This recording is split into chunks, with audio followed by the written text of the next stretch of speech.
Welcome everybody back to another edition of 13 Cards Subject to Change. I am Leroy, your lovely co-host, digital guy, info, tech guy. Sometimes I have issues. How many times have I told you not to use this for a dating purpose? Hey, I'm trying not to, all right? And of course, you all heard his voice. We got Zach, of course, here again. And it's us again. Yep. How's it going, everybody? Okay, so as Leroy was sort of alluding to here, we have another guest today on the show. Ladies and gentlemen, Dave Tuggle from the Pro Wrestling Lounge is here. Dave, what's up?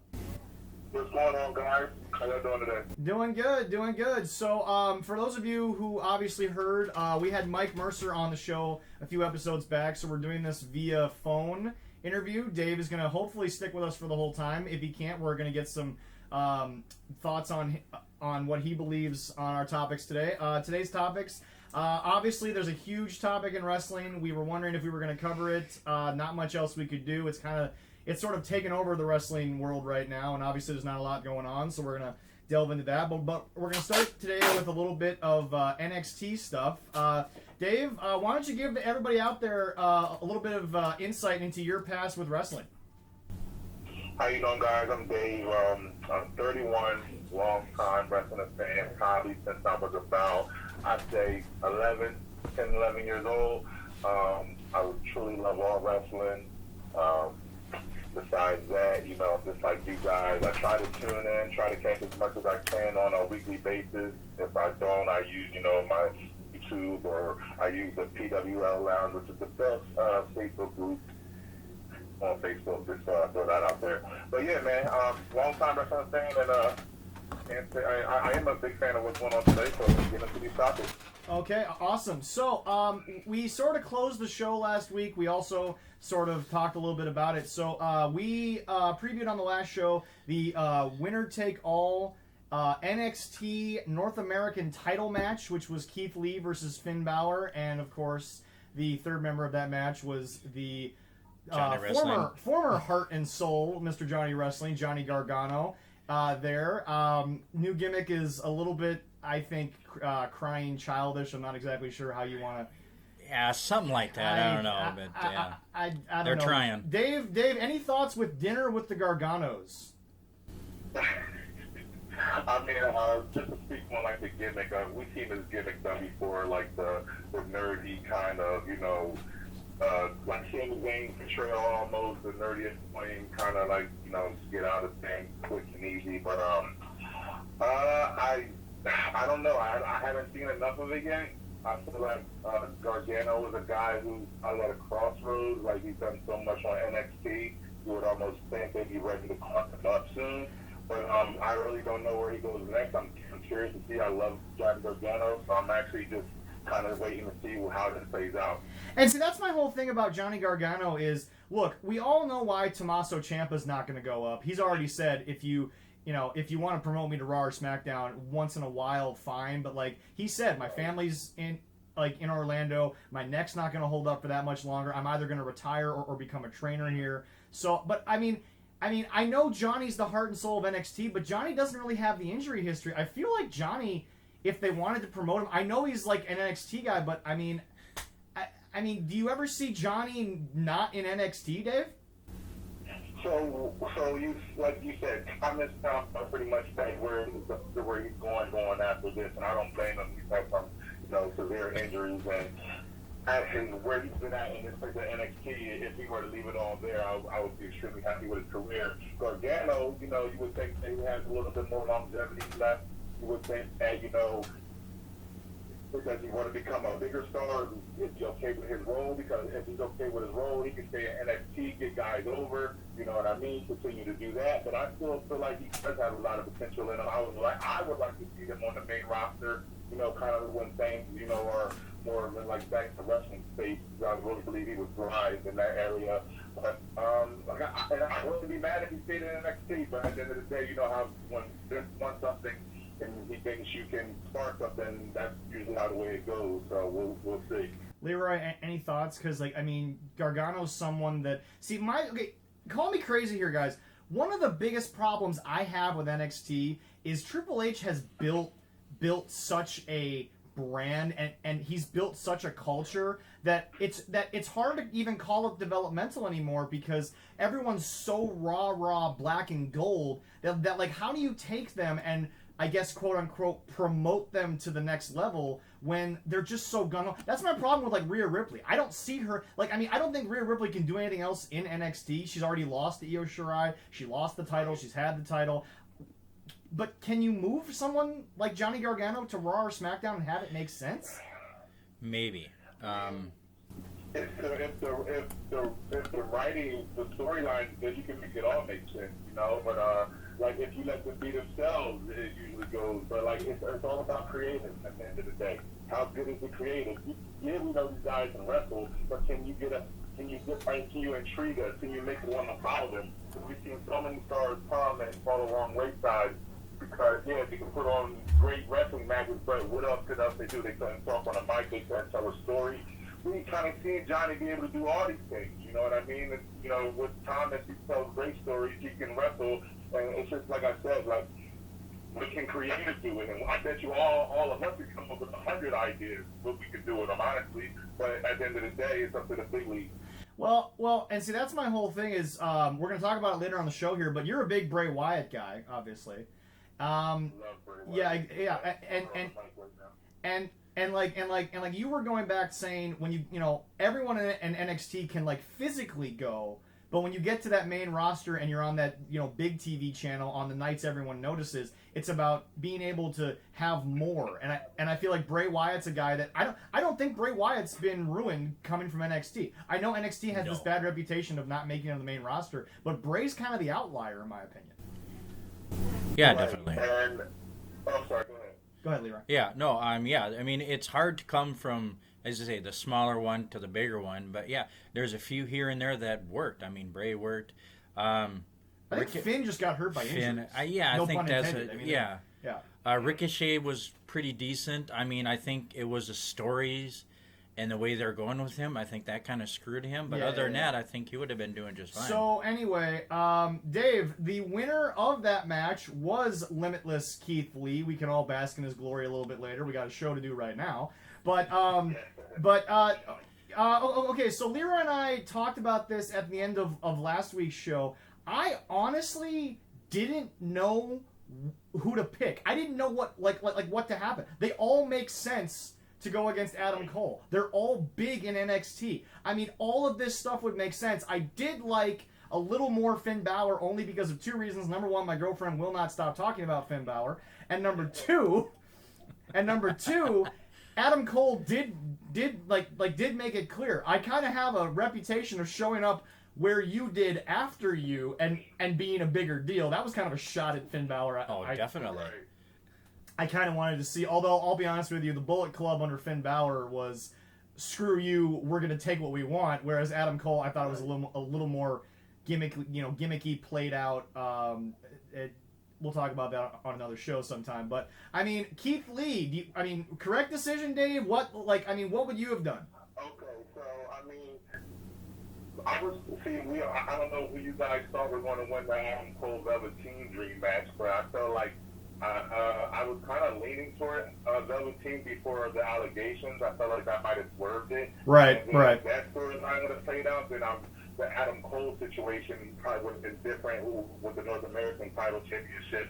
So, I mean, it made sense once I realized Dream's probably not getting the title. They're going to keep it on Cole. Yeah. To, help him elevate, take the title. And that was, who else but Keith Lee? I love Finn Balor, but still him being in NXT, I know we don't like to look at it. I feel like we all know NXT is a little more than the B show, but I still feel like it's a emotion to Finn. I'm glad he's there. I'm glad he's working with the talent.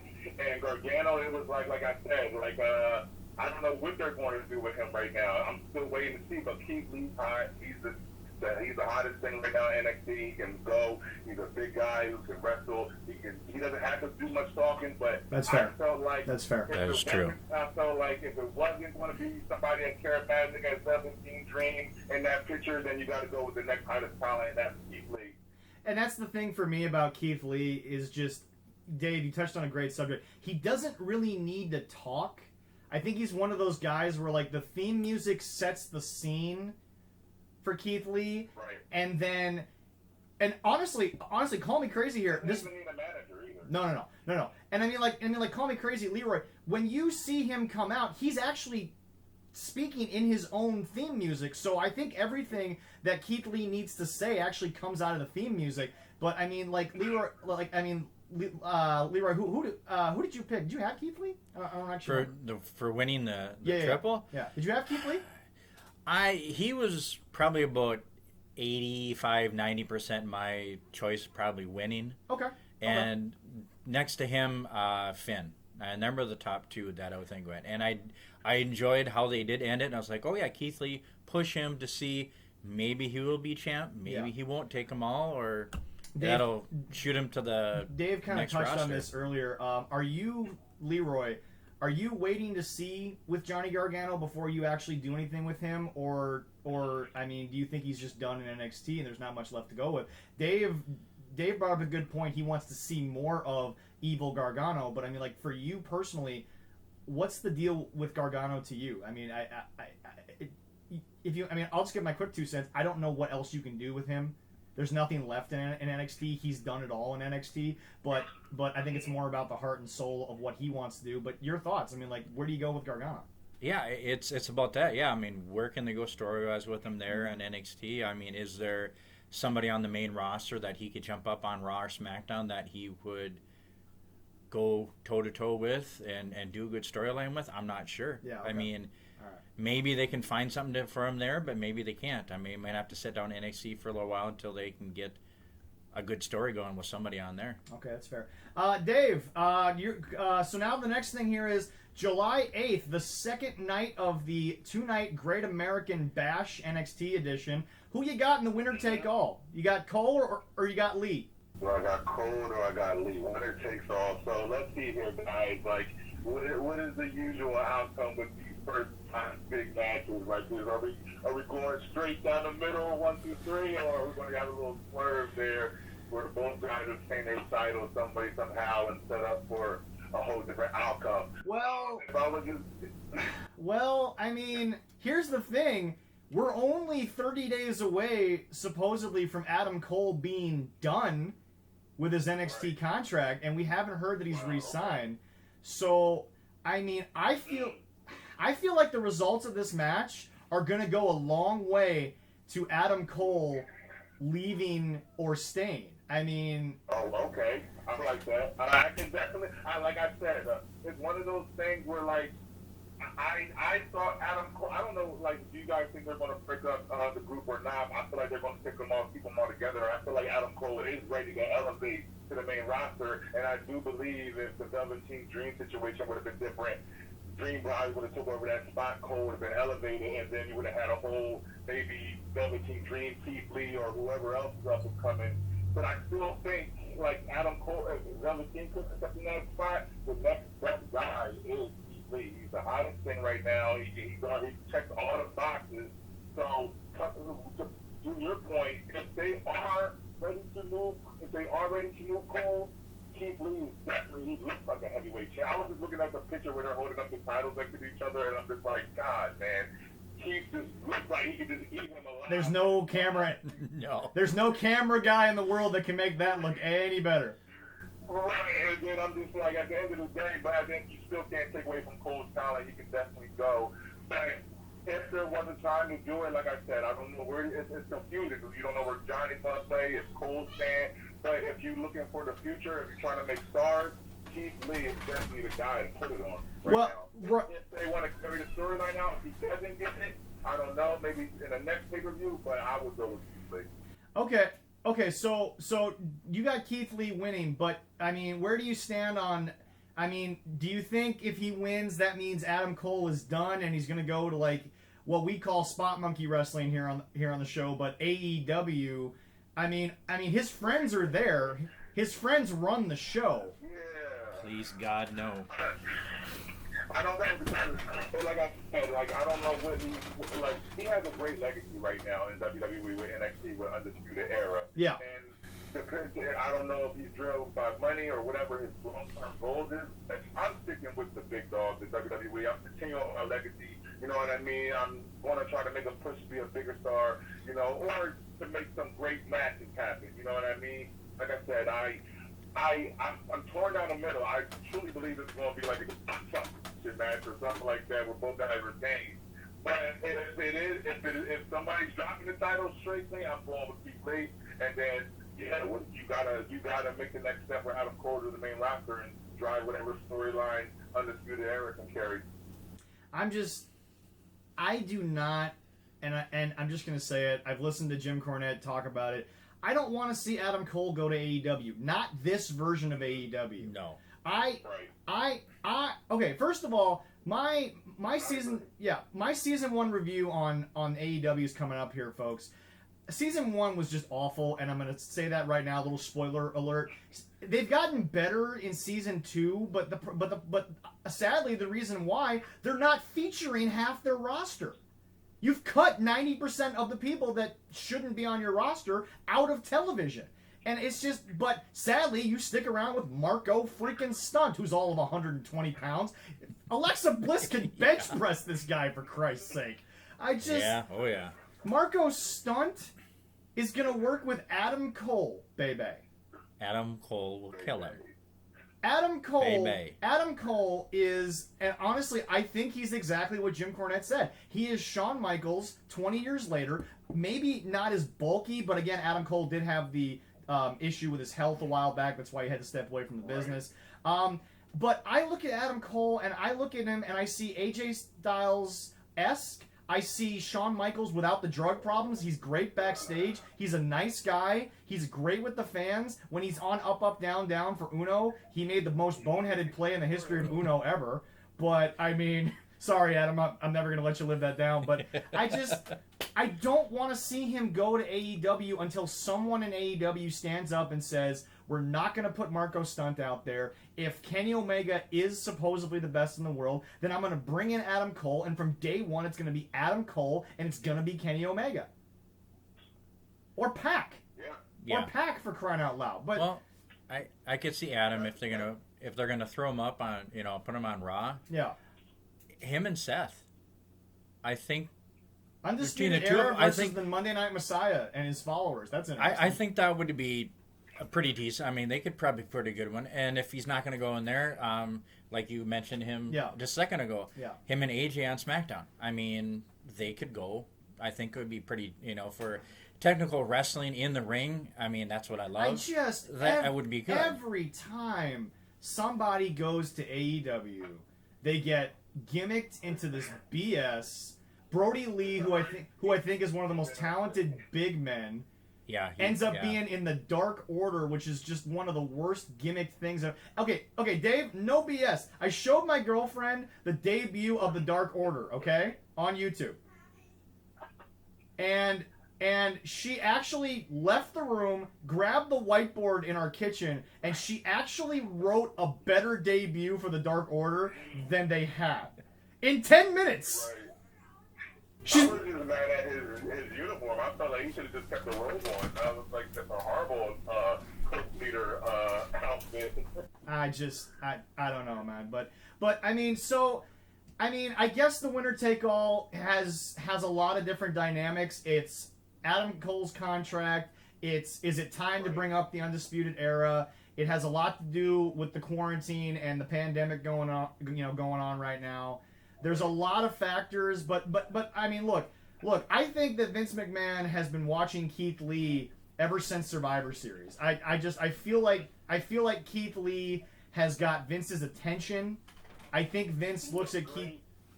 Go ahead. Brock made him look strong in the Rumble. Yeah. Those are all key factors that Vince likes to key on when he wants to push somebody. Yeah. So, I mean, do I think Keith Lee's ready? What else can you do with Keith Lee? Nothing, in my opinion. You give him an NXT title, and then title, let him run that for 3 to 6, maybe a year. You know what I mean? Okay. Bring him up against the next top guy. You can the only thing that's limited besides is the storyline and creativity, and because of everything that's going on. I'm scared they won't be able to get their full potential of everything because they'll be so worried about if they can even put on a show. That's you fair. Know what I mean? No, yeah, totally. That's fair. Without that, man, these guys, if you just like I said, if you give them some creative freedom and you just let them grow, like there's so much you can do with Keith Lee in a year with an NXT run, and then we already seen what he looks like on the main stage, where he's ready. You know, the Rumble he was ready to show. Rock put him over. I love when Rock just was like, "Oh my God, who is this guy?" Remember that when he came out? Oh yeah. Oh yeah. That was great. And, like I said, he's ready to be a star. Like there's certain limitations, but hey, he's limitless. So. Well, and I mean like when you're sitting here realizing he's like 35 years old, I mean, if you're that at 35 and you take care of yourself, Keith Lee could go 10 more years. Oh, definitely. I think so. Everybody, I mean, Taker. I mean, the last 5 have been kind of lucky, but like you said, like keep yourself, and you can have a good 5. But another 5. Look at Cena. You know what I mean? You can have another run like that. Yeah. There's so much you can do. You can make so many stars. Will they make so many stars? We don't know. That's fair. All right. So from the Winner Take All, which is going to be happening on July 8th of the second night of the Great American Bash, the first night of the Great American Bash, we have apparently, I think it's the first night. William Regal announced it was the first night. Yeah, first night. Sasha Banks has challenged Io Shirai to see who is the better woman. Look. Here's the deal. You can laugh all you want at Sasha and Bayley, but Sasha Banks, she can go. I love. Oh, she can. Yes. Yeah, I love Sasha. I know Charlotte gets a lot of hate. Yeah. But I feel like they're two people who bring up the best. They're almost like a rock off for me. Yeah. Charlotte. Yeah. I thought they did great storytelling. We all know they can wrestle. I don't care what nobody says. Charlotte and Asuka take bumps like the guys. Yeah. You know what I mean? Oh, yeah, they do. Totally. They take bumps like the dude and they make it look like they're not play fighting. You know what I mean? Fair. Very fair.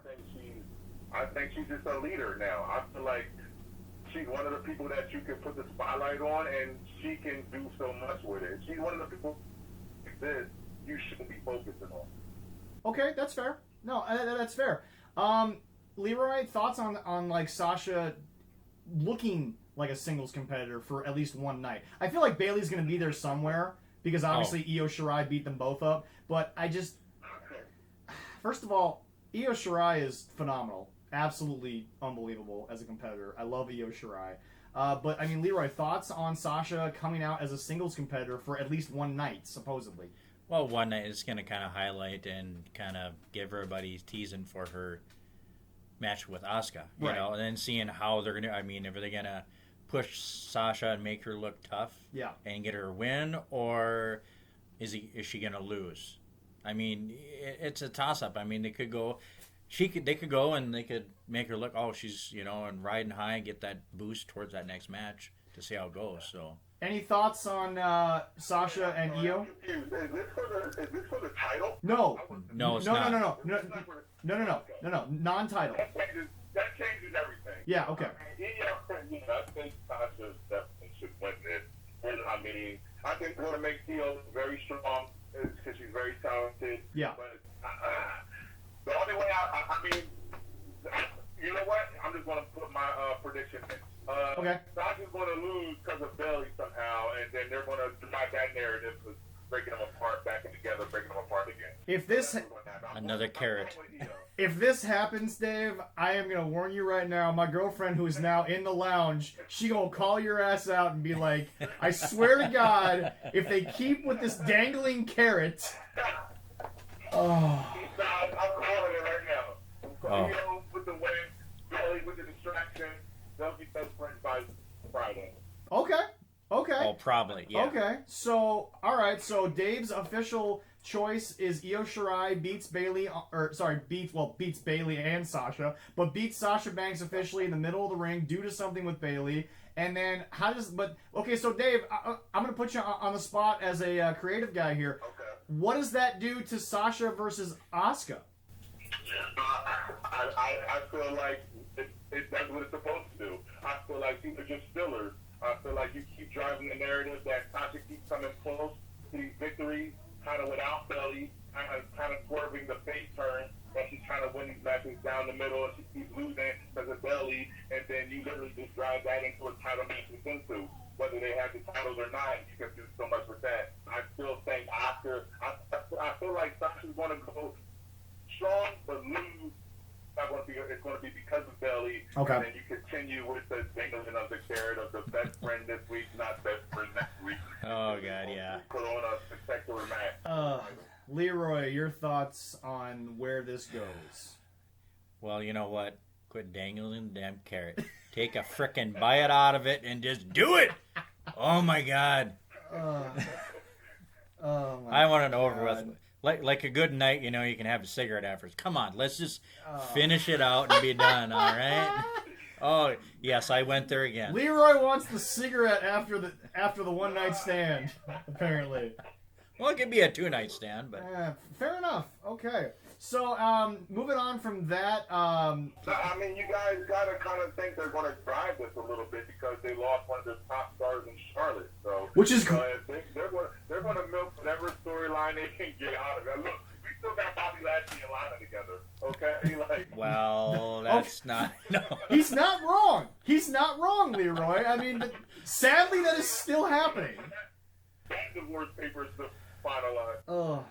It's actually interesting that you say that because that's a great transition into our next question. The women's division, in my opinion, throughout just WWE in general, I'll include NXT. It's very stacked. It's very loaded. Even the back end can kind of have a great match from now and then. But I mean, okay, so Leroy, I'm gonna start with you. So Charlotte's obviously out right now.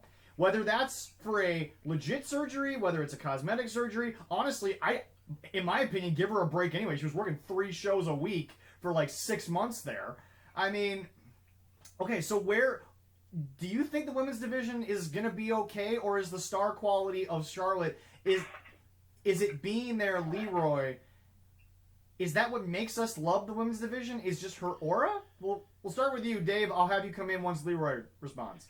I don't know if it makes us love the division. There's a few people in the lounge that just totally hate on Charlotte. They're going to be so happy she's gone, and now they're probably going to complain that she's not around. But yeah, I mean, she was great. I mean, she put on some good matches. She put over a couple people. But, you know, with her gone and, you know, 2 main people gone in a matter of a few months, it's going to be interesting. Mm-hmm. But I think it'll probably bring up some of the NXT girls that are trying and doing. So this is a call-up, you're saying? I don't know if it'll be a call-up, but maybe they can highlight more of the NXT and more of the other females on the roster. Maybe, God forbid, Lana gets away from Lashley. You know, maybe she can start wrestling and we can see more of the Iconics. You know, I don't know. But I think it might highlight some people that haven't really been highlighted. I mean, that's what they got to try to do. And it ain't going to be the greatest until we get the 2 big people back. Okay. Then that will help. That's fair. And maybe Charlotte's getting her nose fixed or something, because I don't know. I don't know. It's her nose, yeah. Gene from the lounge. Number one, we're sending all our prayers to Gene. Definitely. Gene was unable to get the kidney that he needed. Doctor was against putting it in because it was not as healthy as they thought. Our thoughts and prayers are going out to Gene right now. He's kind of the godfather of the lounge a little bit. Always has that info. Always has the inside sources. Yes, he does. Love him to death. Good friend. But Gene, as I already told Dave off camera and off mic here, Gene has already called it butt implants. That's the next thing going in.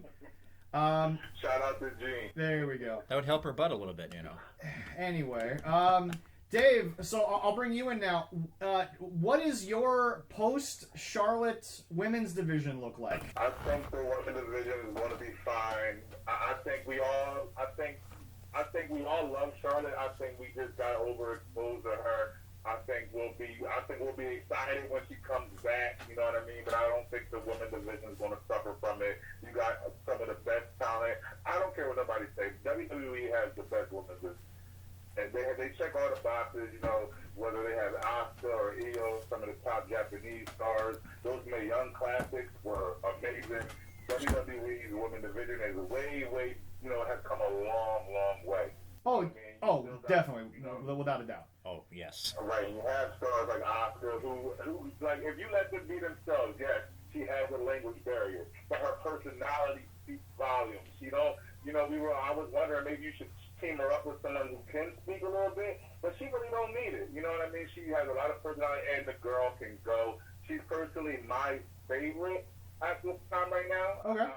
I wish, I'm glad they put her back in the spot, and I feel like she will put on spectacular matches, and I feel like that will carry it. And now I was also wondering, now this kind of plays the Gargano fact. What if, they brought Candace to the main roster, to help push some females or drive some narratives. I was like, will we see Johnny somehow come to the main roster of that? I went back and thought about how that might affect them. But I think overall, the women's division is in a good place. SmackDown, like I said, we're going to, even though we might be sick of it, the Bayley and Sasha thing is going to take its course for however long it needs.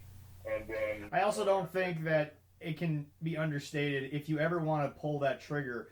Lacey Evans has a great gimmick, great look. Oh She can yeah, go. Oh, yeah. I'm sorry, I didn't mean to just talk about Sasha. Oh yeah. Lacey Evans is amazing. I think she's way better as a face. I think she can go. Many others. Go ahead, name them. Let's see. The women's division on SmackDown. You've got Bliss and Cross, which I think can both go single. Whether or not you like him to be single. Yeah, okay, fair. You've got Nikki, who I think because of her time with Bliss has really found a character. I mean, Oh yeah.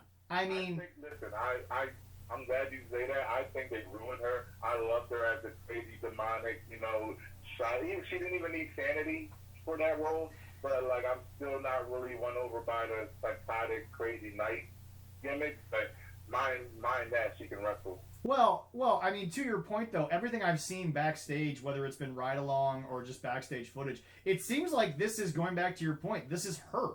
This is who Nikki Cross actually is. Maybe, you might be right. So, but I feel like Nikki has proven at least physically she can go. I think fans hasn't been injured. True. Go with the ones who are consistently there. And it's like, call me crazy, but outside of a couple concussion issues, Alexa Bliss has never really had a major injury history. The concussions are obviously a concern, but like Bliss or not, she can wrestle for I think what she is, and she's a great talker. Bliss would have been what Triple H was for all the other stars, like that star that can go. She can wrestle. She don't need to be the star, but she can push other people into the spotlight. You know what I mean? No, yeah. I feel like she could be one of those leaders. We were actually talking about on a past episode that Bliss, in my opinion, has never gotten the credit of maybe the 4 horsewomen, but you can't sit here and act like she hasn't made her mark on the main roster. That she hasn't. Her and Naomi's matches used to be both athletic, both timing, both can take good bumps. No, she's definitely, you're right. She does not get the credit she deserves. I would consider her, I don't know if they would, a locker room leader by now. Well, I think part of it with Alexa in terms of locker room leadership, and Leroy, you can go ahead and correct me if I'm wrong here. I think a lot of it is Alexa. We all know about her past issues with anxiety issues, her eating disorder. Okay. So I don't know if she's. I feel like Alexa still feels like she kind of needs to be there a little bit longer. She's having a hard time truly fitting in. Maybe you could be right. Well, and I mean, again, I'm not here to speculate on Alexa. She seems like a very nice person, lovely person. Her favorite band is Bowling for Soup, who I enjoy. They wrote a song about her, which I thought was really good. And we got another week of Zach spewing out his undying love for Alexa Bliss, and I'm gonna give him crap for that all the time because, you give me crap, the girlfriend gives me crap. I could care less. The fact of the matter is that Alexa Bliss, in my opinion, is what she said before Evolution. She is, I guess, where Trish Stratus left off. Yes, pretty face, can talk, but don't ever say she can't beat the crap out of you. Yes, okay, so you've got this whole women's division, and where the hell Tamina is, I don't know. It's just where she they're going to go. Disappeared again. Yeah. Do you see? So okay, With Charlotte gone, do you see maybe Dana Brooke or Carmella being more featured? To lose, yeah. Yeah. Well, I can see Carmella winning maybe a couple, but maybe that's it. You know, they've built Dana Brooke a little bit. Do something with that already. Like, I don't see nothing happening with that. I think she's a great motivational story, then she's getting squashed by whoever popping. Okay, that's fair. It's totally fair. So anyway, our next topic here, which is a nice little transition. So the top female in WWE is now gone. The top female / world champion of Impact is now gone. She's a free agent. Of course, I'm talking about Tessa Blanchard. So, it's been reported that Tessa is being pursued by WWE. I think everyone by now knows the story that they didn't take her the first time because they were worried about some attitude issues. For those of you that don't know, Impact recently released her because rumor was so she's been in Mexico recently, living with her fiance Daga. And she couldn't come to the States, or she didn't want to come to the States due to the pandemic. We don't really know the story there. But supposedly, what led to her finally getting fired was she is their world champion. She's not the women's champion. She is the world champion. And to all of you Brock haters, she has only defended that title once in 159 days. So Brock Lesnar's defended his title more than Tessa Blanchard did. That's incredible. Oh, my God. But, I mean, basically the rumor is that Tessa wouldn't even send some promos. Because I know, Dave, I don't know how close you've been with Impact, but Moose has actually been, parading around with the former TNA World title. Yeah, I guess she wouldn't even send in a promo. And, and look, here's my thing. This whole, world that we're in right now, post whatever reason we're currently in this situation. Look, I get it. You're afraid for your own personal health, or you're afraid for your family's health, or you're afraid just in general of the world itself. I hate to be that guy, but you're still contracted. You still have a job. They haven't said we're forcing you to fly to America. Just cut a promo in your freaking living room and then send it to them. That's an easy thing to do. You're still an employee. That's still your boss. I mean, I don't want to say that Tessa's wrong because we all have to do things for family. But at the same time, if that's your job, especially, again, she's not the women's champion. She was the world heavyweight champion. You have an obligation to that company. Stone Cold said it for years. When you're the guy, you got to do a few things. Oh, yeah. Yeah, exactly. So, I mean, WWE maybe without Charlotte is thinking this can be someone that can carry the division for a little bit. Charlotte comes back, then maybe they finally get that big thing going. I think AEW is obviously thinking about it. Dave, any thoughts on where Tessa would work? I mean, obviously she's had some locker room issues, but it's a talent that if you're a company, you're crazy not to give her an offer. I mean, but let's be honest here. Tessa doesn't want to participate. And you see how WWE treats, no matter what they say, I'm not going to say they don't care about the safety of anyone, but where has a Roman Reigns promo been, or where has a Roman Reigns anything been since he has decided to step away? You know, they took him out of a video catalog. You know what I mean? So, but to be fair, they do that to everybody. I mean, I never worry about how they edit a video. I mean, the fact of the matter is that in wrestling, it's kind of petty. Well, okay, that's fair. There's not a major to it, but it's always some writing on the wall. Well, but at the end of the day, I feel like if Tessa was ready to work and she said, "Hey, whatever, I'll sign me up. I'll do 10 promos," and then WWE might definitely want to work with her if she's willing to work. Right. But I mean, Leroy, my whole thing about it is, I mean, going back to Dave's point, you've watched forever and a day. The show must go on. Wrestlers leave, left territories, leave companies without a shadow of anything, and they cut them out of videos all the time. Vince is not the only guy to do that. Oh, yeah, it happens all the time. I mean, She comes to WWE. When was the last time? Seriously, Dave. Maybe you know. Somebody may have to call Marcus while we're doing this. Name the last time Drew McIntyre got mentioned on Impact. Seriously, when was the last time they even mentioned him? I mean, it's a little different one. Yeah, I mean, the cross promotion thing. A lot of them try to stay away from. No matter how good they were in the companies they were, they try to only focus on act like their world is the only one that exists. Which is the only thing that was the thing about sports entertainment that drives me crazy. NFL acknowledges the CFL or whatever the case may be. They just act like they live in a little bubble. But that's fair. At the end of the day, you're absolutely right. Those things could mean something or they could mean absolutely nothing. No video, like I said, if Tessa was worth, and I don't know. Who knows? Maybe she was willing before she goes back to Impact. You never know. You know what I mean? But at this point, I feel like she's a big enough star that I would like to see her in WWE or even AEW, just some help, drive whatever narrative she could with that. Well, okay.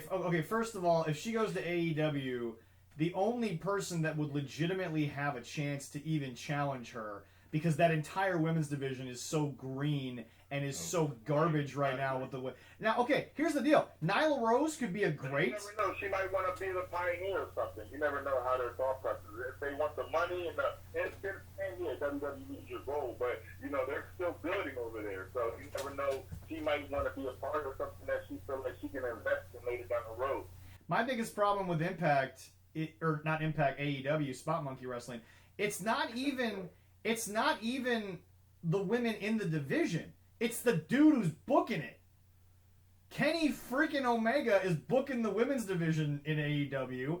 And if you ask me, he's done about as good a job as Vince Russo's booked anything since The Rock and Stone Cold decided to leave WWE. So, it's just... Yeah, I'm not going to lie. The AEW women's division is my least favorite. I probably don't even check for anything. All right, Dave, I hate to do this. I'm going to put you and Leroy on the spot. I'm going to start with you. Worst booking, Vince Russo in WCW or Kenny Omega in the women's division of AEW? Well, AEW ain't out of business yet, so I'm going to Vince Russo. But it's up there. They neck and neck right now. Leroy, your thoughts? You've seen them both. I'm gonna have to. I'm gonna give it to Vince right now. I give Kenny another year maybe, and he might be as bad. I mean, I don't necessarily think in all-inclusive wrestling you're gonna see women fighting for Viagra on a pole. So maybe that's a bonus. That's the bonus nail in a coffin. But I mean, my biggest problem is that Tessa Blanchard, Dave, you are 100% right. She is one of the best workers you're going to find in the world right now, male or female. But, I mean, how much can a worker work with women who, let's be honest, they shouldn't be on television? I mean, if you're... Like I said, if she wants to be in that spotlight with being with the best, then yeah, go to WWE. But, she could rub off on some of them AEW girls, maybe, who knows, and help make some stars to compete with that. You never know. See, she is very good friends with Selena De La Renta, who's actually trying to build the women's division over in MLW. So I feel like MLW can maybe come around and be a dark horse, but that would be a personal decision by Tessa. That I don't think that'd be a money thing, because if you're looking for money. Because, I mean, if you're looking for money, go call Tony Khan. Your dad's working for Tony Khan. Call up Tony. Call up Vince. And have those two get into a bidding war. Look, I'm one of those people where I've said, I don't care if you are black, white, orange, green. If you're an athlete and you got teams or companies bidding for you, let them bid, man. Get your money. Heck yeah. Get your money. Show me the money. I feel a little differently about Dak Prescott, but that's a story for another day. Dave over here being an Eagles fan, I would assume, probably would I feel like Dave would want Dak to get $40 million a year because then the Cowboys would never be able to afford anybody to help him out, and next thing you know, the Eagles will be winning that division 7 years in a row. Yeah, probably. Oh, jeez. I don't know. Very game all day. That's all I'm just saying. Okay, all right, there we go. So I mean, okay, so from Tessa specifically, Leroy, could you look up the history of the Impact World Title ever since Anthem took over? Could you look that up for me for a second, or do you have that down? I do have it, and I was around like 2017, summer of 2017. Okay, so Dave, Leroy's going to read off the list of champions in Impact since Anthem took over. So basically 2017, Anthem bought TNA, they turned them into Impact. Here's the list of champions, and here's why they're not the champion. Yeah. Okay. Alberto El Patron. You know, good old Alberto. Good old Alberto, who ruins every shot he ever gets. Oh, yeah, he got fired. El Drake, he was there a year and a half after he was a champion. He got fired. Eli Drake is no longer a member of that roster. Yes. Currently with NWA Power, actually. Oh, he's with NWA Power now. He is, okay, actually, all right. Yeah. Austin Aries, he had 2 runs at it during that time. And his last one, he threw a hissy fit on a pay-per-view and sold a finisher at the end and walked off and screened it. I was like, wow. Can I just say this, and you guys can call bullshit on this if you want, but I have never in my life seen any situation outside of maybe the Montreal Screwjob, which we all know is a separate, it's in its own entity type of situation. I've never seen someone be so unprofessional because he wasn't happy with the company. Sell the move, sell the damn match. You want to get pissed off, limp your way to the back, then get pissed off, but don't just roll out of the ring and walk off like nothing happened. I mean, come on. Austin Aries, to me, I was a big fan of his. I loved him to death, but it's just when you're such a baby about things, and I don't even care if it's a financial thing or whatever it is, dude, come on. A certain level of professionalism. Dave, can you point to anything less professional in this business? That's not professional in this business? How his actions are? Yeah, I never was a big fan of Austin Aries. At the end of the day, I still feel like, those type of antics should always be behind me. I don't think you ever bring anything to deflect away from the product, or take away from the fans' experience. Yeah. I'm not one of those, a fan for those type of antics. I feel like once it leaks out to the, the media or people start seeing your true colors, it's kind of hard to get people on board for your business. So, I'm not really a fan of that. I don't know. Anyway, go ahead, Leroy. Yeah, and then we had Pentagon Jr. He was in between Austin's 2. He got was very short reign injury. Pentagon Jr. is really good. He's in AEW but now. I don't know if he's ready to work in American style yet. No. He was good in Lucha Underground, but they stuck to Lucha. I mean, they stuck to a Mexican version of things. Yeah. And then we had Johnny Impact, who Johnny Impact, Johnny Nitro, Johnny Hey gimmick T-shirt here, insert name here. Mm-hmm, yeah, he's in WWE, and he took it off Austin. That's where Austin had his Cry Fest. Yeah. Brian Cage, he had a decent one, but he was injured most of it. He had like a Brock syndrome. He only wrestled once. No, Brian. Well, and to be honest, and he's in AEW now. Yeah, so. and now Brian Cage is now consistently featured on AEW television.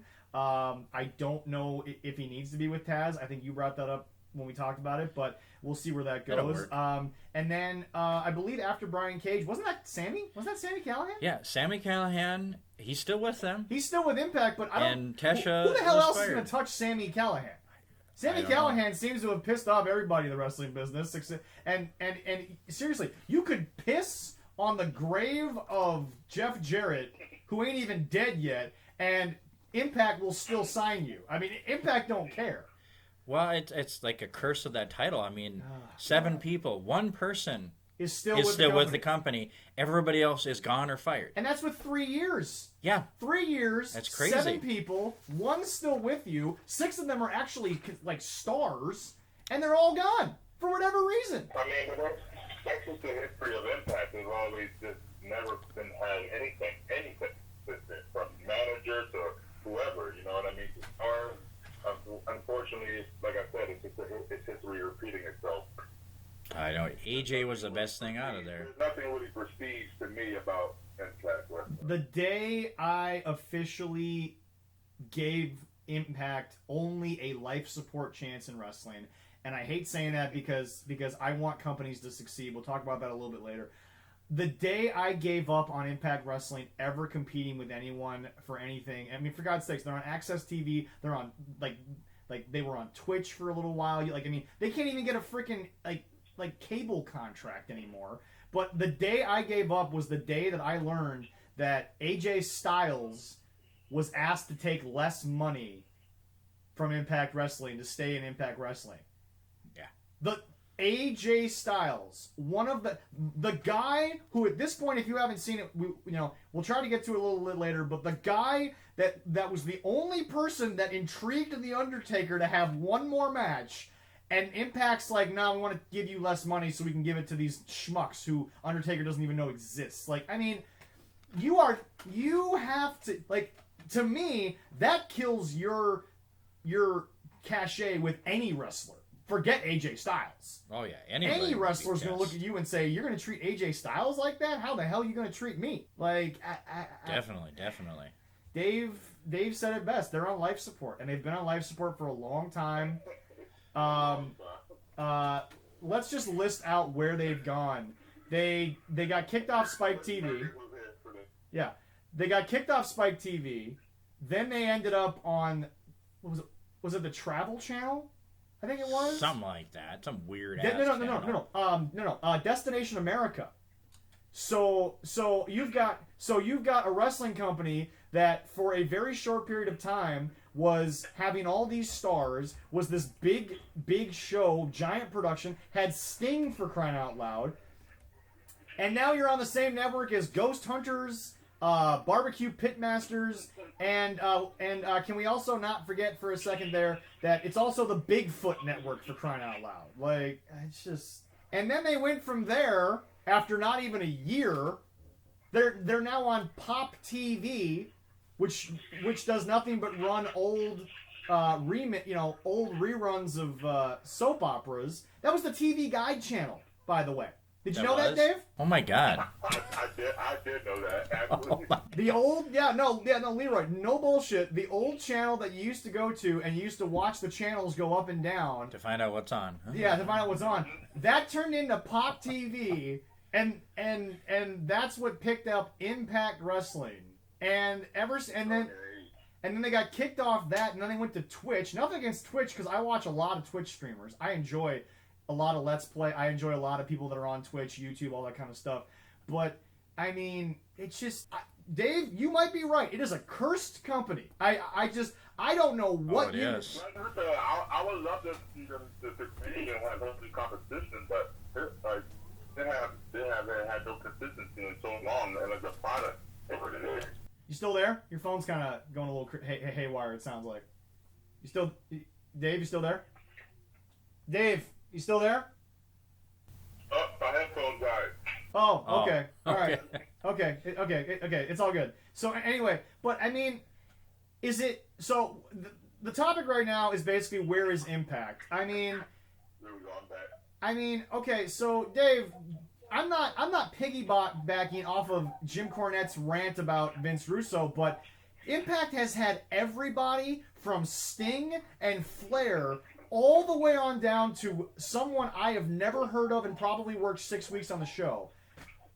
What more can you say? Nothing.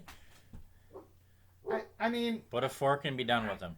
I mean, at this point, I feel like Dave, you and me could take a quick trip down to Orlando or wherever they're basing the show out of and just sit there and be like, hey, we're going to book this for 2 weeks not knowing anybody down there, and we'd still have a better 2 weeks ratings than you guys have had in 20 years. Bad idea. I would kill it. All right? We would kill it, all right?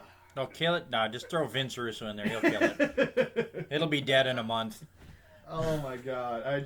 I mean, Leroy, have you followed Impact since they were on... Oh, no, hold on, Dave, I apologize. I forgot to mention that they got big on Spike, but I first saw TNA on Fox Sports North. They did. At 4 o'clock in the afternoon on Fox Sports North. I think it was 5 o'clock your time. they were on, and I'm sitting here, you know, I used to come home from school, and that's where I first saw Abyss. That's where I saw Jeff Hardy for the first time in like 3-4 years, I think it was.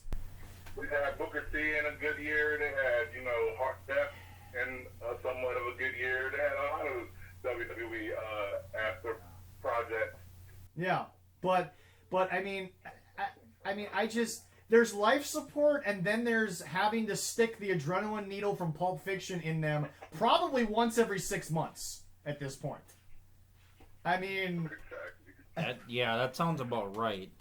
Oh my Lord. I feel like once every 6 months, whoever is in charge there has to break glass, pull out a phone to Quentin Tarantino, ask for the recipe of that adrenaline needle, and then jab it into the center of the ring and be like, we're going to survive another 6 months, everybody. And then 6 months later, there's no ratings and nobody gives a shit. And it's like, well, we're going to need that recipe from Quentin Tarantino again. I feel like at this point, Quentin Tarantino should just get royalties because he's written better movies. And as weird as you think Quentin Tarantino movies are, they're more consistent than anything Impact's ever booked. I don't even care what you want to tell me. I think my children can write better stories, and they're 5 and 8.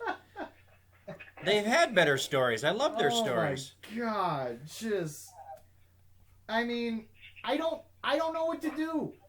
Dave, Dave, I'm going to hand you the checkbook. I'm going to hand you the booking. How do you fix Impact? What are you doing with it?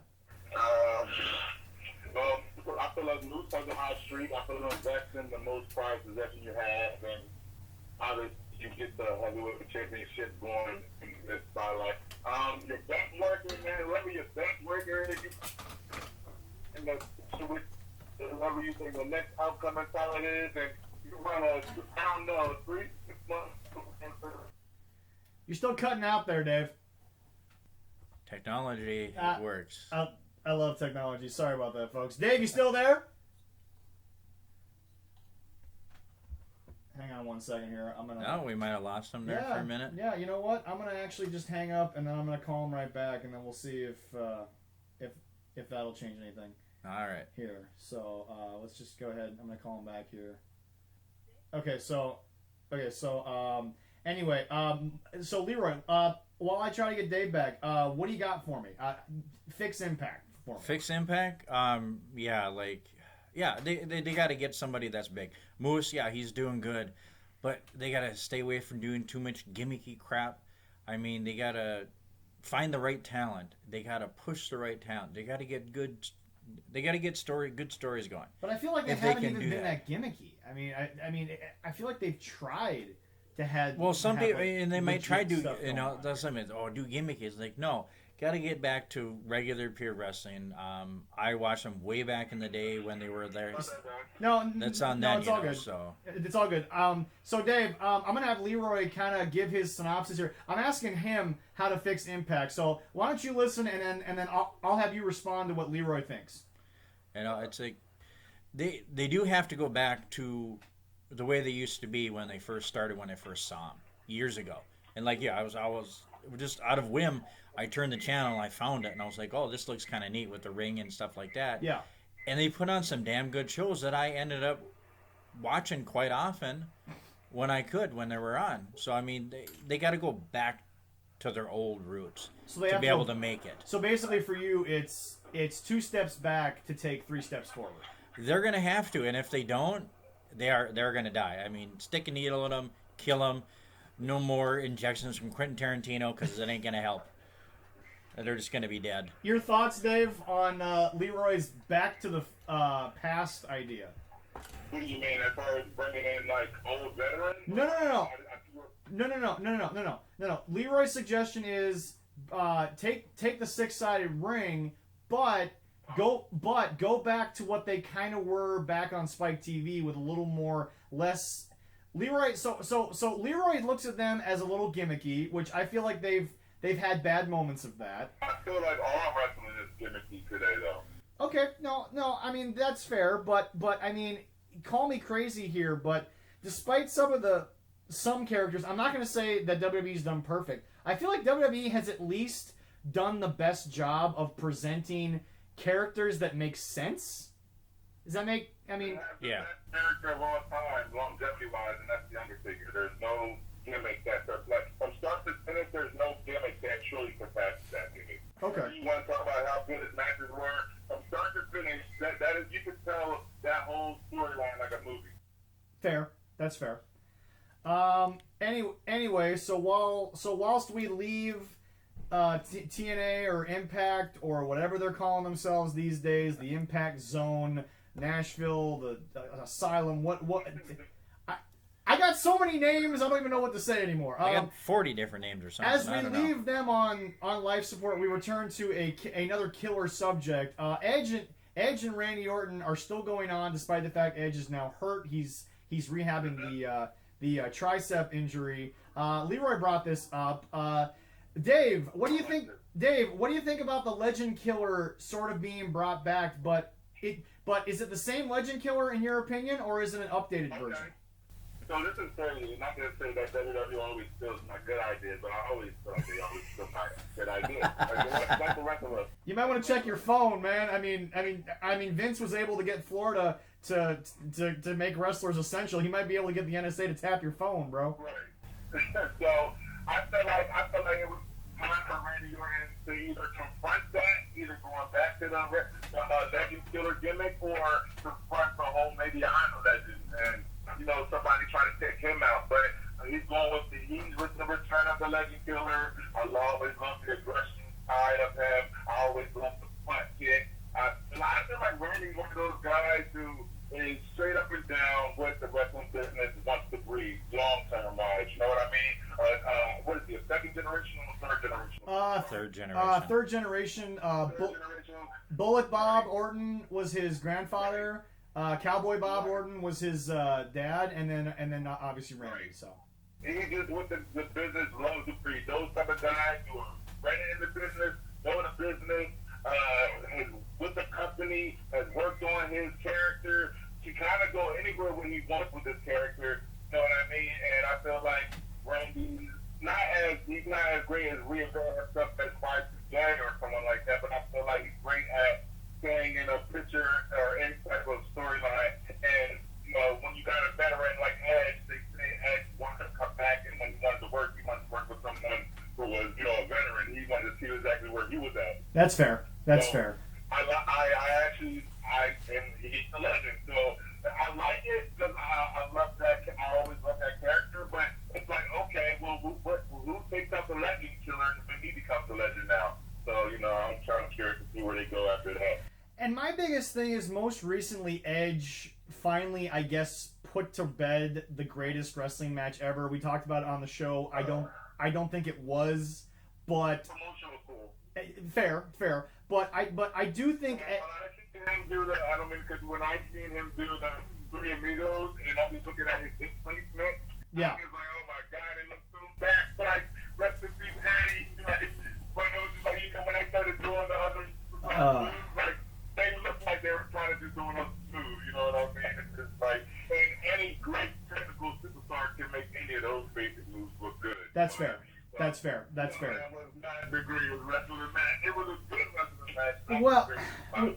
Well, okay. So here's where the wrestlers have talked about this. Okay, Taker liked it because he felt that they did what very rarely happens nowadays. They told a story in the ring versus out of the ring, and Edge said it, himself, and I quote: "Everyone is so used to 52 drop kicks, 84 toss suplexes, 8 times jumping off the damn rope." I mean, I feel like it was an athletic contest, but it was a wrestling match. It wasn't just here's the biggest flip I can do type of deal. Anyway, I mean, Leroy, I've asked this question probably like 3-4 weeks in a row. I mean, like, did you hate it? No, I didn't hate the match at all. I thought it was good, and it went with their story really good and developed into this new part of this story, which they had to kind of. I think they had to do it because of the injury. Yeah. Okay. And bring in. I said, I do love the Randy Orton Legend Killer. I mean, it wasn't one of my favorite ones that he did. When he first started, it was great with Evolution, and then he evolved to this one. The Viper is good, but the Legend Killer, it's good. I mean, he's Call me like, crazy, but is that the cockiest Randy's ever been? Was when he was the Legend Killer? oh, I think so. Yeah. Yeah, That and was I love that about. I mean, it's like I'm gonna take out everybody. He actually took more of a humble approach going at Edge and Christian. Like, don't make me do this. Right. Okay. You know. Yeah. But like back when he was the original Legend Killer, it was like, yeah, I'm taking out all these guys because I'm the new guy. I'm the one. Y'all are my way. You know what I mean? So the same, because it's like, yeah, he's taking a humble approach, but he's like, I know what I can do to you. Don't make me do it. That's fair. Yeah, That's yeah. fair. And I mean, whether or not that's like directly in front of you or not, whatever. I mean, it is what it is. I also like that Edge cut a promo saying the R-rated superstar is back. I feel like in my opinion, if you're Vince or Triple H, don't have the writing staff even spend 5 minutes on this. Just let those two come up. Let those two come up with whatever they want, and I think it'll work. Because I mean, I said before, I've never considered Edge a great wrestling talent. I think he's been good, but when it came to his mind for the business, oh my God, find me someone that thought a match out better. Seriously. Oh yeah, and I'm really curious to see what they're gonna do with the Big Show and Randy. Yeah. I mean that's gonna be pretty good. I mean he's gonna take a lot out to be able to take the Big Show down, and the Big Show is good at taking bumps. Honestly. taking bumps like that and doing and sending them over like that. Yeah. Big Show. There ain't does a many great job of legends that. on, either than turning on Ric Flair and kicking him in the face. Not to end that subject too early, but Dave, we've gotten to something that you've been waiting for. Your guy Bray Wyatt is back. I mean, is he back? What's the deal here? I mean, I'm gonna give this to you. I don't think he ever left, but I mean, the sadistic cult leader, I guess, is back. He's still feuding with Braun. They've announced that the match they're having, I think it's called a horror match. Is that what it's being called? no, the pay-per-view is kind of horror. It's going to be a swamp match. Swamp match. Swamp match. Yeah. Okay. Okay. So here's the deal.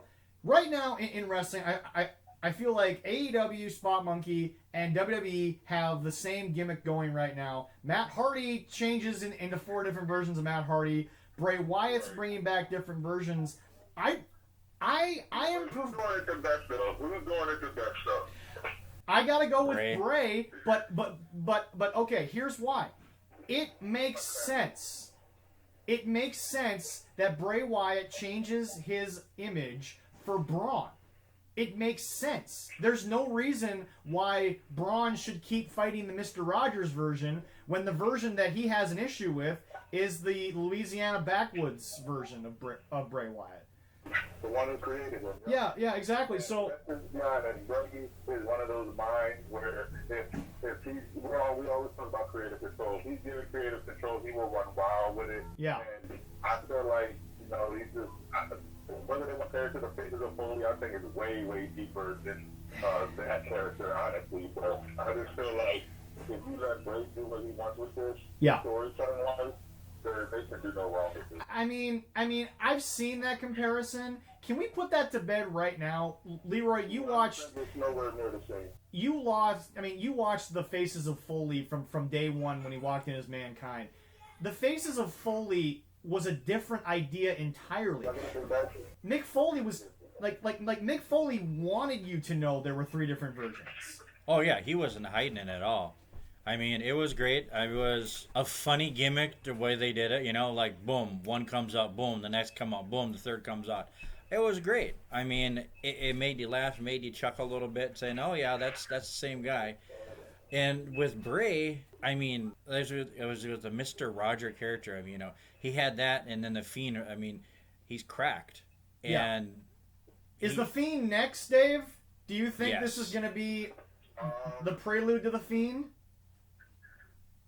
Listen, I've seen somebody say the less you see of the Fiend, the better. As long as they can keep him off TV, I'm all for it. I feel like Bray can stretch. And with these characters, whether it's Cult Leader Bray, whether it's Funhouse Bray, I think the story, and anytime you include a wider storyline with Bray, there's just so much in depth you can go. So, I mean, how long can you go? They're kind of playing off the SummerSlam thing. WWE. So a lot of people are saying that he might get the title back at SummerSlam. Okay. Like I said, however long they allow him to go, yeah, as soon as he shows up, I would like to say it's over. But you never know how they might work it. Well, the thing about The Fiend that I've loved is that it comes out a lot like the Demon for Finn Balor. It comes out when it's time to really go. It comes out when when the man can no longer get the goal. Yes, and everybody can sit here and say the Fiend has been this, the Fiend has been that. The Fiend's entire story is to right the wrongs that have happened to Bray Wyatt. That's the point of the Fiend. So call it what it is. Like, they're investing time in the storyline to even with everything going on, if you want to go back to the WrestleMania match, whether it was good or bad, it was definitely one of the most talked about things on the net in sports entertainment. Exactly, 100%. Yeah. So, like I said, Bray, he's in a great spot. The only thing I want for Bray is to hopefully WWE invest in him long term so he can truly grow with this character. Okay. And, yeah, we were all a little worried. I wasn't worried our last one Goldberg beat him because I'm just like, yeah, simple WWE logic. Why wouldn't Goldberg beat the Fiend? Definitely. But like, we were all scared to derail him. This just goes to show you that Bray can take him. He's one of those guys that can take a loss and turn it into a win and actually help the other character like Braun. Because I like Braun, but I'm just being honest. He's one of those guys like where I love Roman, but he's just never been the same without a group. You know what I mean? Okay, fair. His promos last week, or his most recent promo, I was like, it was somewhat decent. I was like, thank God. But I still feel like, working with Bray, we're going to see the best of Braun. And they could drag this storyline out until next WrestleMania. I don't care, honestly. Okay. But I do think when the Fiend does show up, it will be his time again. Interesting. Leroy, your thoughts? The Fiend, is the Fiend next, or is this going to drag a little longer? They could do the Fiend next, or they could have his, this match in the swamp, and then he gets switched to somebody else, and then the Fiend. I mean, where do they want to bring the Fiend out? What pay-per-view? When do they want to bring him out? And what else can they? I mean, Husky Harris. I mean, is that the next one? I mean, if they go a Husky Harris route, Dave might turn the TV off. That's not the right one to do, but I mean, what else can they do? I mean, who else is going to go against? I mean, that's it. They just got to figure out where they want to put the Fiend, what pay-per-view is going to work the best. Okay. And stand it out. And okay. Yeah, they that could. Seems fair. They can make it go for quite a while. No, and that seems fair. And actually, I really don't have anything else to add. I think you two covered that about as well as we could. Okay, so now we're gonna hit. I answered your question exactly. Is the Fiend next? I don't. The Fiend is quite next. Okay. I don't mind if the Fiend doesn't show up for. Yeah. When he's on TV, I love when he always, like you said, it's always special. Yeah. I don't know the last star they had something like this with. That's fair. No. Okay. Anyway, Dave, when that finally happens, we'll have to have you back on the show and get your response to that. Oh yeah. So, anyway, as much as I hate to do this, folks, this is a wrestling podcast. We cover wrestling-related things. Dave, you and I talked about this a little bit earlier today. Recently, there has been the Speak Out movement, which has alleged many wrestlers of sexual misconduct, is how I'm going to say it, throughout the business. And we're not going to really throw too many names out there because here at the podcast, we want to make sure that the law catches up with the allegations. We want things to be done properly. We don't know what's fake. We don't know what's real. We're not going to comment on that. But there's a couple of topics involving the Speak Out movement that I feel like we should comment on because, to me, these are the most concrete, finite issues. Number one, Joey freaking Ryan has 15 plus, last I checked, allegations against him. One or two, okay, maybe you have a chance of like saving yourself here, but 15 plus allegations? It's bad. 15 plus Wow. allegations. And you gotta think, like, with a character like that, like, Oh, you God. have to you know, you have to understand there's a stereotype attached to that. Yeah. You have to know when to detach from the character, because if you're really like that in like real life, let's be real, like this is the type of energy you're going to attract. So, And that, yeah. you know, I don't know if that's something that got to his ego. I read his apology statement. That bullshit apology statement. Right, almost, yeah. But unfortunately, like I said, when you even have a character as brash like that, come on, man, you have to move careful where you draw the line between the real life and the God. Okay, all right, let me just point something out to anyone out there who may or may not know Joey Ryan, or who does, or for anyone out there who has ever met Joey and like likes him. I'm going to be very clear to people out there in Dreamland, I guess. Really? The dick boy is the one you're confused about with all the allegations. Doesn't confuse me at all. The guy who got famous off of flipping someone with his dick. And everyone seems to be... I'm trying not to laugh. I'm know you a bit something. I'm trying not to laugh. No. I mean, it's okay because, okay, Dave, you alluded to it, and I'm going to say it. His apology was the biggest load of crap I've ever seen. First and foremost...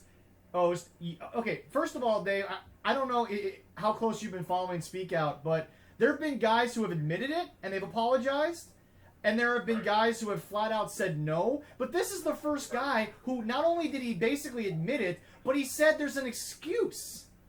Right. Joey Ryan says 3 years ago when the dick flip went viral, number one right there, get out of the wrestling business, you freaking chuckle idiot. Mm-hmm. Number one, there's that. But he said 3 years ago when the dick flip went viral, I started to live the rock and roll lifestyle. So basically, you're telling me sex, drugs, and rock and roll is an excuse to be a sick, depraved individual who treated women incorrectly? No, screw that. You're blaming the rock and roll lifestyle. And by the way, don't even blame your divorce. Okay, Leroy here's been divorced now for how long? It'll be like 1 week since you looked at me? Sorry. No. It's been That's as much as I'm allowed to say without copyright. It's been a couple years, separated for about 3. So. Okay, so Leroy, Leroy, you might be a little bit bitter towards your ex for what's happened, but you've never used that as an excuse to be a creep. No, and it's like, yeah, I was bitter towards, when it happened, but now it's in the past. It's whatever. I mean, if anyone out there uses a divorce or uses drugs and sex as an excuse to why you're a pervert, miss me with that. I don't even want to talk to you. That's a bunch of bullshit. It's a bunch of crap. And there should be no effing reason why Joey Ryan should be allowed to ever be a part of the wrestling business, whether or not for the stupid-ass gimmick he's had, but just for the fact that, dude, you were the guy that every time Jim Cornette would say something a little bit sexist or racist, you're the guy who jumped down his throat on Twitter and said, I'm doing everything to make the wrestling business safe. Obviously, that was a lie. Oh, yeah. It's just... And any industry, when you have guys like this, it's a no-brainer. Like, it's just, you can't make an environment uncomfortable for people. You can't, if you make it uncomfortable for one, you make it uncomfortable for all. Yeah. And in these types of situations, I wish it would get spoken up when they first happen. Yes. Because, like I said, it becomes a train wreck of who said, she said, is this true or not true, and not to take anything from anyone who has the one to say anything. Yes. I just wish, right now is a time where if there's going to be a movement, that we have to make sure that, these roots are heard, and people like Joey Ryan, are not in the business. It's just something like, and they show their true colors. It's not hard to pick them out. Well, and to piggyback off your point, showing your true colors, a lot of guys are not saying much until their lawyers get involved, which yada yada, that's fine. But for the love of God, ladies and gentlemen, Mike Quackenbush closed Chikara Wrestling.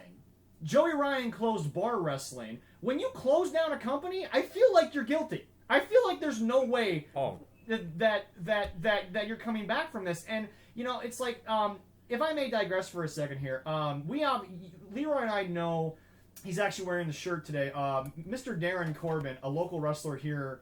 Dave, I don't know if you've ever seen Darren Corbin, but really, really nice guy, really great competitor, talks well, awesome guy. Look his stuff up sometime. Yeah, but anyway, here's the deal. Darren Corbin on his Patreon account, which by the way you should join. By the way, for definitely, for as everybody little should. as $1, you can get exclusive Patreon videos that Corbin does. Corbin put out a video because he was actually doing his favorite memories of Chikara wrestling, and I am here to eat a little bit of humble pie because I was going to stand up here and I was going to rip Chikara wrestling, say screw you, you shouldn't have been in the wrestling business because you're a bunch of idiots anyway, but I'm going to sit here and I'm going to say that Darren's video touched me in a way that I need to reevaluate how mad I've gotten about certain things, and I'm perfectly willing to admit that look, I'm not asking for a wrestling company to get shut down because I don't ever want the wrestling business to fail. I've never wanted that. We've joked about Impact here, but I don't want... We need healthy competition. Yeah. With nobody, because we need healthy Yeah, exactly. So it's like, I mean, Darren said it. There's a lot of people that have some fond memories of Chikara.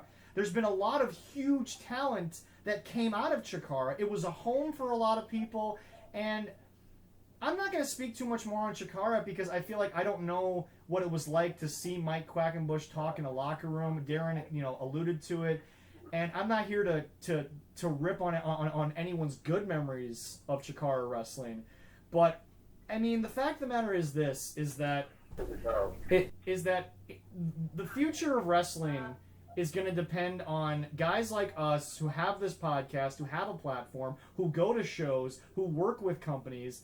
Look, I just want wrestling to make everyone from the fans on up or from the commissioners on down to just feel like you can go to a show, enjoy the show, and then go home and not have to have a story from it. That's negative. Right. Leroy, I hate to be... There's always going to be stories, but we need a lot less or not at all of these stories. Yes. You know what I mean? Mm-hmm. We're not talking about two guys getting into it, punching someone in the face backstage, Those stories, I'm cool with. Yeah. This type of stuff, we don't need this. No, There's no room for this. It's just look. I love the sport. I love the sport of it. Okay, and I don't want the sport to get tarnished by a bunch of guys who. Oh, by the way, quick question, Dave. Do you know how old Joey Ryan is? I don't. So, remember, Leroy? Any idea? Oh, and I saw. I think he's. What is he, about 37? No, hold guessing. on. No, hold on. So, Dave, remember when I said that Joey's apology, he said 3 years ago the dick flip went viral?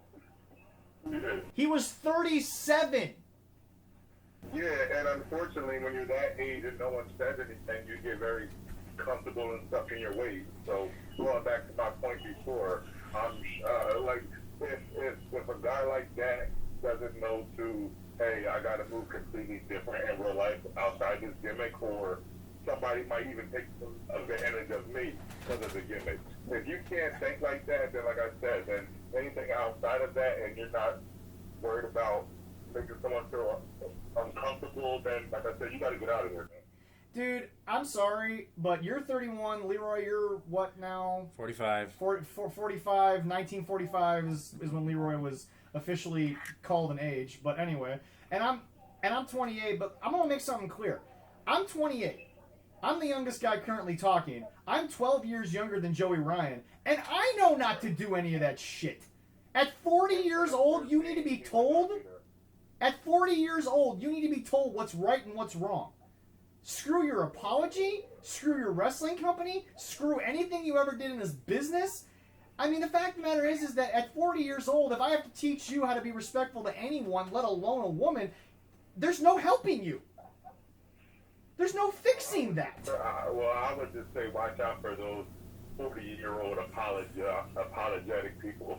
Not saying that people can change, but just watch out for those, especially these type of creeps that feel, they don't know right from wrong or how to not treat somebody at 45, 50 years old.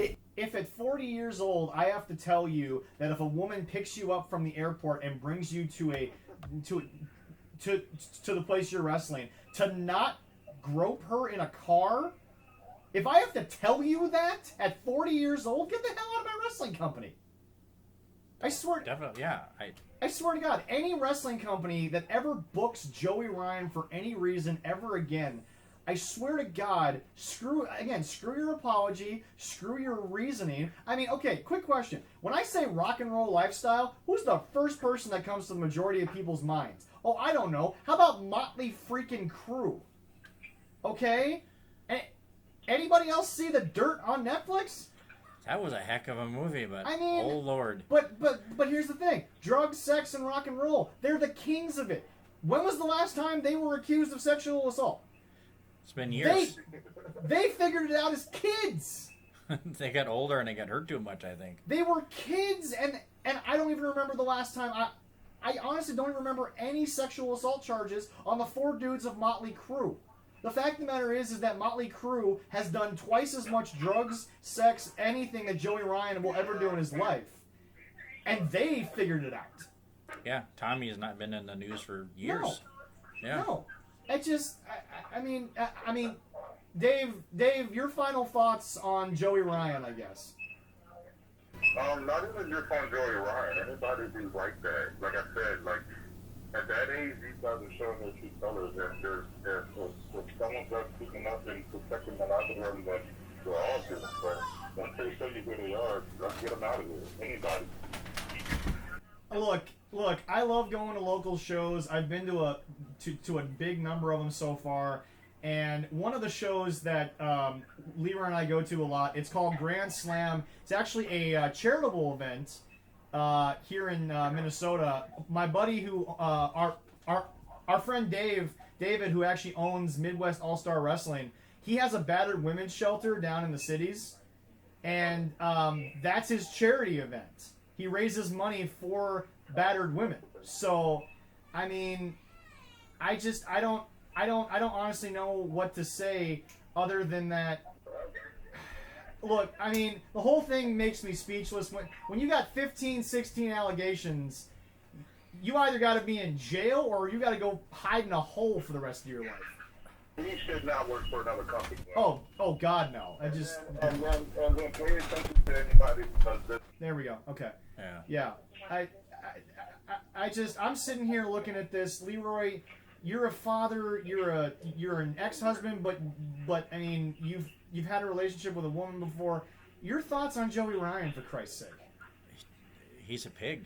I mean, I just look back to seeing, how this snowballed in Hollywood. I mean, unfortunately, it's going to snowball like this, and one of my favorite things I enjoy. I mean, it's going to hurt.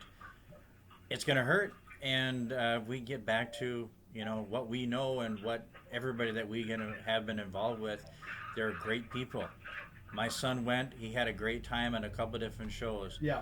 Willie's son, he went. He had an awesome time at the shows. Yeah. That's what we want. That's what we got to get it back to. And hopefully, after all this crap gets done, they nailed Joey and whoever else deserves it, gets their punishment to teach them, hey, this is not right. And honestly, I'm at this point where I think the biggest punishment for Joey Ryan isn't even jail time. Just get the hell out of my business and just get the hell out of the public eye. He's done for the rest of his He life. should not be allowed to work for another company.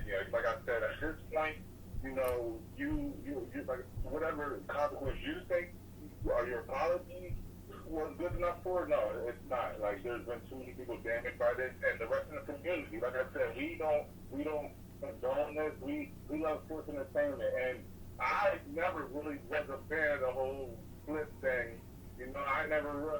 Some things I just feel like, okay, it's like the crush. It's edgy, but it's not at the same time. Yeah. I mean, then you got this guy. It's just like, come on, man. Like I don't know how you promote that and not think that that's just something you don't need to do. Well, the one thing we've learned in wrestling is if you find a way to make yourself a big enough star, there's a company somewhere that'll take you, that'll book you. But as far as I'm concerned, anyone, and again, I'm not saying that some of the guys that we know haven't booked Joey Ryan. But as far as I'm concerned, the first people that booked Joey Ryan, and Impact, you're involved in this as well.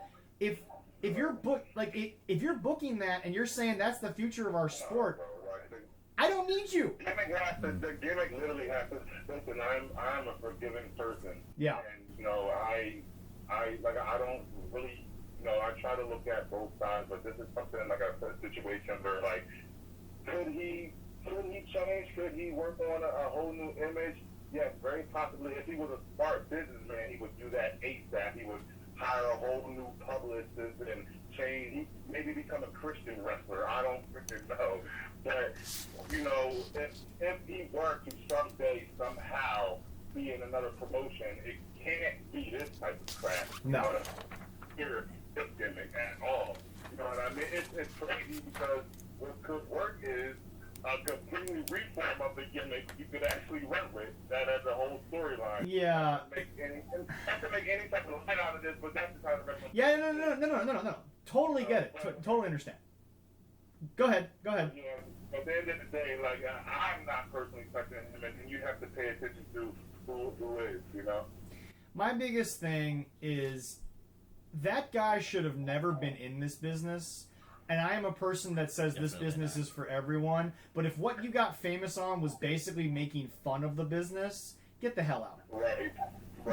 Get the hell out. Definitely. It's just... I don't know, have you ever heard Jim Cornette's story with Santino when he kind of came in and was just like, kind of thought it was funny and making a mockery of the business. Yeah. Like, well, how did a guy even like I get it. Some people just serve a purpose and are there strictly for the entertainment aspect of it. Doink the clown. A whole bunch, Doink, to a yes. bunch of people, but like when guys come in there, like you said, like coming in disrespecting the format and the blueprint of the business, it's like, why do we even allow them to get that far? So to transition there from what you just said, from the guy who I think is the farthest right, and by that I mean the farthest wrong from this whole thing, Joey Yes. Ryan, to the one allegation I don't get, which is Jim Cornette.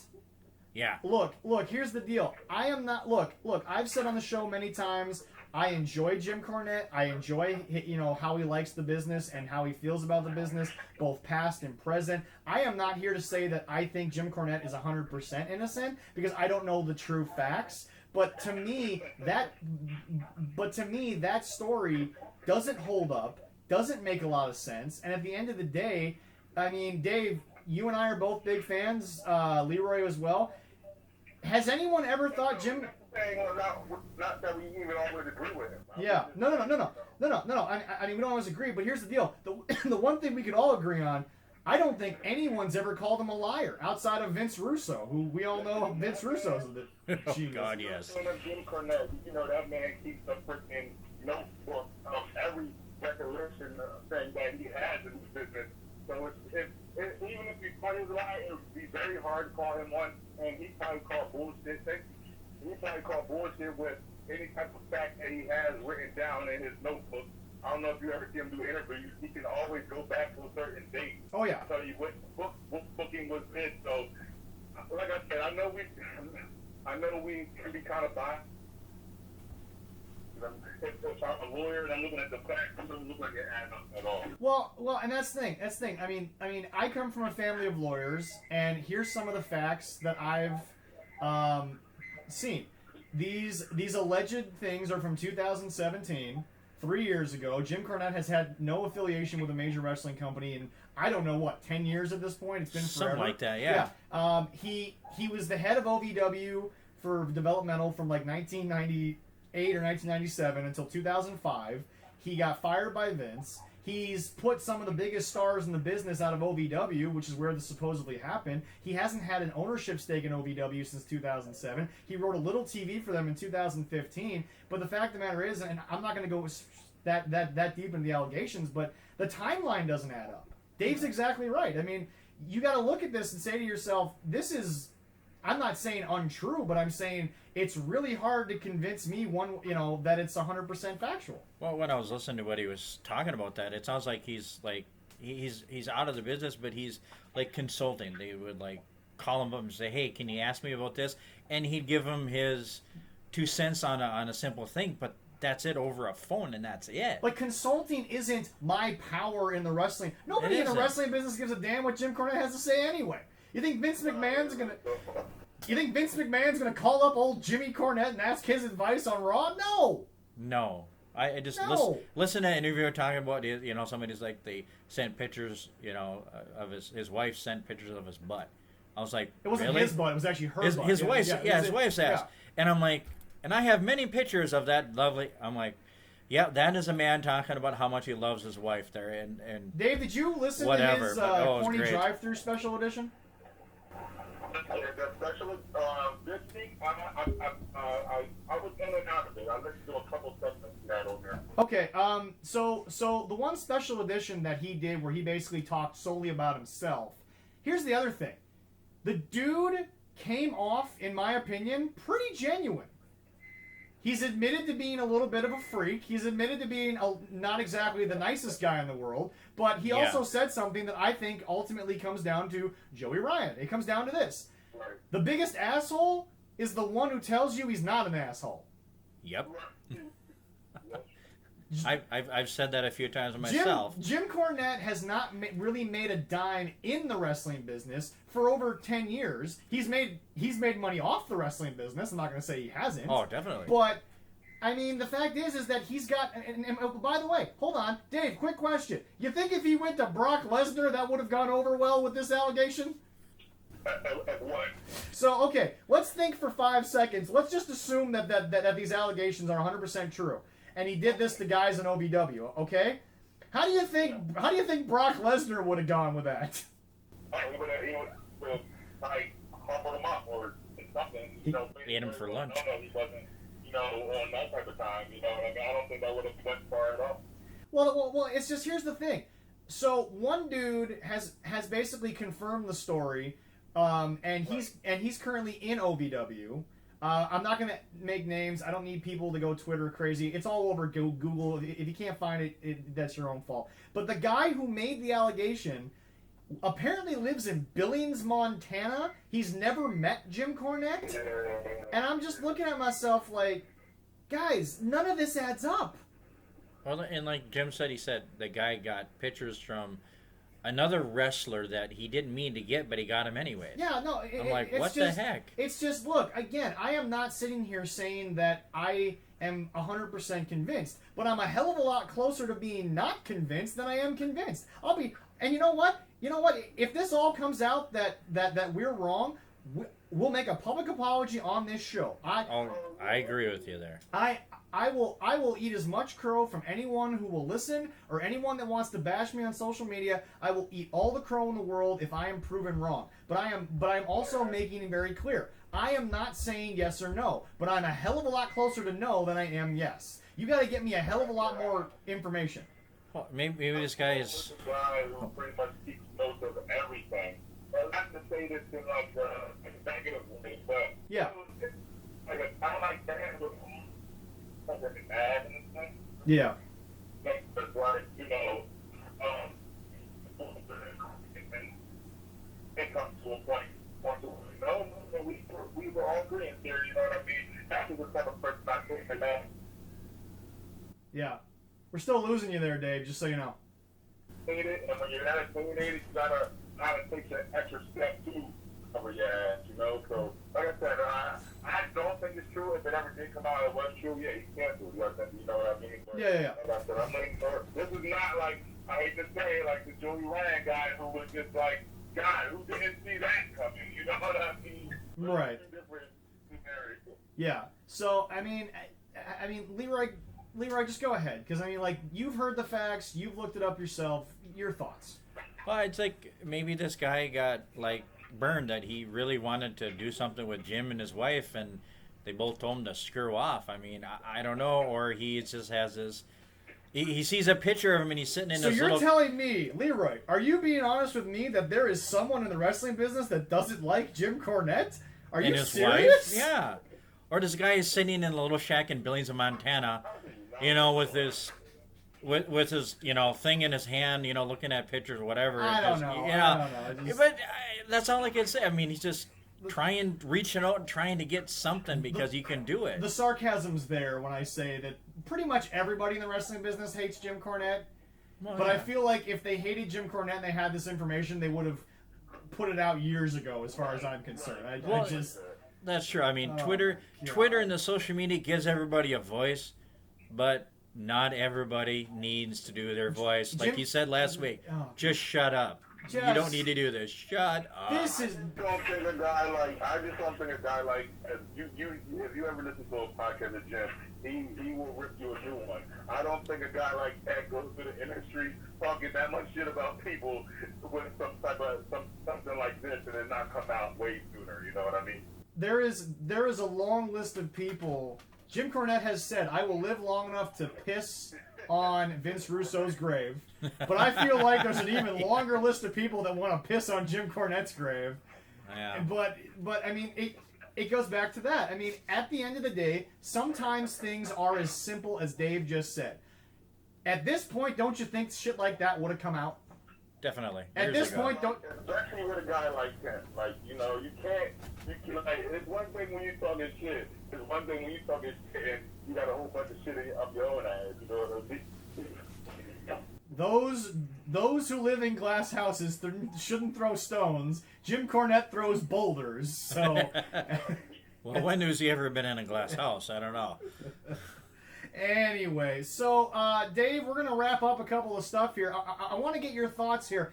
How closely have you followed NXT UK? I keep up. I try to be familiar with the major championships. I don't watch it as common as the other shows, but I'm pretty familiar. Okay. So one of the biggest victims of this whole Speak Out movement has been a large number of British wrestlers. It seems to be. Right. It seems to me that outside of Joey Ryan having the most allegations, the area of the world that has the largest amount is probably the UK area. So, I mean, I don't know what happens to NXT UK after this because they've already released El Ligro, who admitted it. They've released Travis Banks, and I feel like there's a bunch of other guys that they're kind of on the fence about. And also the biggest issue there is you can't really move too much over there because here's the deal. Walter's your champion, and Walter has said, I'm not moving to the U.S. Right. So I don't know what happens. Do you cut ties with Walter? Do you cut ties with everybody and just say it was a project that worked and it's no longer a thing? I mean, I don't know what you do with it because, I mean, if half your roster's over and gone, Not much you can do. no.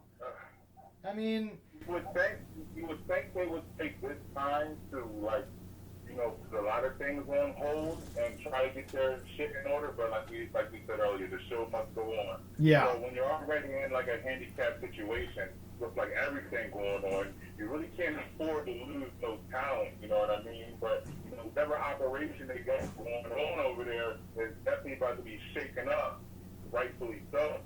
So yeah, this is something they definitely did not need, or anyone should know this should ever. We don't ever want to see this happen, but NXT UK might do more damage to their promotion than the average promotion. right. I mean, don't get me wrong. I feel like WWE could funnel some American talent over there. They've been doing that a lot. Oh, they definitely could, yes. Cassius Ohno's been over there. I mean, I feel like you could funnel that over there, but I feel like the lifeblood has been the UK wrestlers. I feel like the lifeblood has been what they view to be wrestling over there. I don't know how you survive something like this, but if anyone's going to do it, it's going to be WWE, in my opinion. So, I mean, if anyone can keep it afloat, it would be WWE. Right. But like I said, but at the same time, we seeing this affect Vince in certain ways. You know, with the whole XFL thing, he lost a bunch of money with that. Actually, he didn't. He did? Oh, okay. No, actually, going back to that, I think we talked about this on our very first episode. I think in total, he only lost about $40 million. 40 million, that's nothing. That's a drop in a hat for him. No, that ain't nothing. It might have been less, honestly. Yeah, I don't remember the number, but yeah, it was one of our first shows. And they have the resources. I like the town. I like Walter. I like Tony Storm. You know, they have a lot of talent over there. But let's be honest, if they're under a WWE contract, and you've already seen superstars being released, you know, that we didn't probably think we would see released. You know, it's not to say that they might, like you said, just chalk UKF as like a minute that was fun while it lasted. Bring whatever talent we can to the main roster and go from there. But I guess only time will tell. Like when things like this happen in an event like this, you would think negativity only breeds negativity, and I don't see. Like I said, it's WWE. If anyone could bounce back from it, it's them. True. Very true. They have brought Imperium's over here. The two of them. But again, you're not going to see, and this is why Finn Balor, I think, got tossed into the whole situation with Johnny Gargano. Walter's not moving to the United States. No. He doesn't want to come over to the United States and be here consistently. So I mean, that could be a big problem. yeah. And again, we've seen once, like, it doesn't, at the end of the day, it don't matter who the champion is, how much we want them to be champion. If they don't do business, they're always replaceable. That is true. Yeah. I mean, we all know that. I don't think Walter is replaceable in terms of being Walter, but his spot is always replaceable. Yeah. That's the one thing we've learned. Walter is definitely, I love him. He definitely has a one of a kind back that I would surely miss. You know, but like I said, that guy, you know, he is the greatest champion of all time. Yeah. Anyway, what were you saying, Dave? Sorry? I understand. You know, when the title goes, it's time doesn't happen so much. But pretty much just saying that, you know, if that, like you said, if they were to chalk it and bring the UK material to the American wrestling program, Yeah. I think it could work for a little bit, but Walter definitely, the show will go on with or without him. If he did. Agreed. Okay, so we're gonna move on to something here. Last week's show was kind of I would say a theme, you could say, Leroy. My theme totally, and we didn't even plan that. Yeah, no, it wasn't even a plan. So here's the deal, Dave. You said earlier that you're a big fan of like old school wrestling, all the old days and stuff like that. Stuff's a little too. I love the basics. I love the new stuff too, but I love the blueprint of things, you know, and I feel like you should always pay homage, but I always feel you have to always add some creativity. I just feel like whatever creativity we come up with now is just, like you said, it's spot level, and it's oversaturated with this new stuff. So that leads to my point. Last week's theme kind of turned into basically storytelling. And Undertaker's talked a lot about that during the last ride. We might not get to that today. Sorry about that, Dave. But before you go, I definitely want to hit this topic. Storytelling. To you, like Probably aspect of the game. right. To you, what's a bigger deal? Telling a story through promos or telling a story when there's finally a match? Okay. I feel like what comes first, the chicken or the egg. You can't really have one without the other. That's what makes a great match great, right? Yeah. So, like, let's be honest. Like, what makes you want to tune into the match is what comes before the match, right? It's Yeah. like, you know, two guys can go and you'll be like, oh, yeah, I'll catch it. I see the highlights. But when you miss, like, the build-up and you know it's something special, you can't wait to turn into it. Just because you already know these guys can go. So, Right. like, the aspect of storytelling is the blueprint of wrestling. You can't, like, it's the beginning of time, whether it's good versus evil, face versus face, you know, whatever the case may be. The storyline is what drives, you know, it's what makes the ending of the whole thing work. And that's my biggest thing, Leroy. I'm going to bring you in here because, Leroy, you watched live a lot of the big Mid-South days, the NWA, AWA. You watched some of the greatest storytellers ever do it live. And I feel like, going back to what Dave said about what I said, I feel like today's wrestling is just, it's spot. Here's biggest move I can find. Everybody do a flip. Everybody jump off the top rope. I can't even keep up with it, and I don't even know what they're trying to tell me in the match. Like, I mean, basically, you're just jerking each other off and telling me, hey, we're all really, really good. Yeah, We're all super talented. But, like, okay, where's the story going? What's the end? What is the end game here? This is, now, okay, I have said numerous times in my life, and I want to make this very clear. My favorite comic book villain is the Joker. But see, the Joker doesn't have an end game, okay?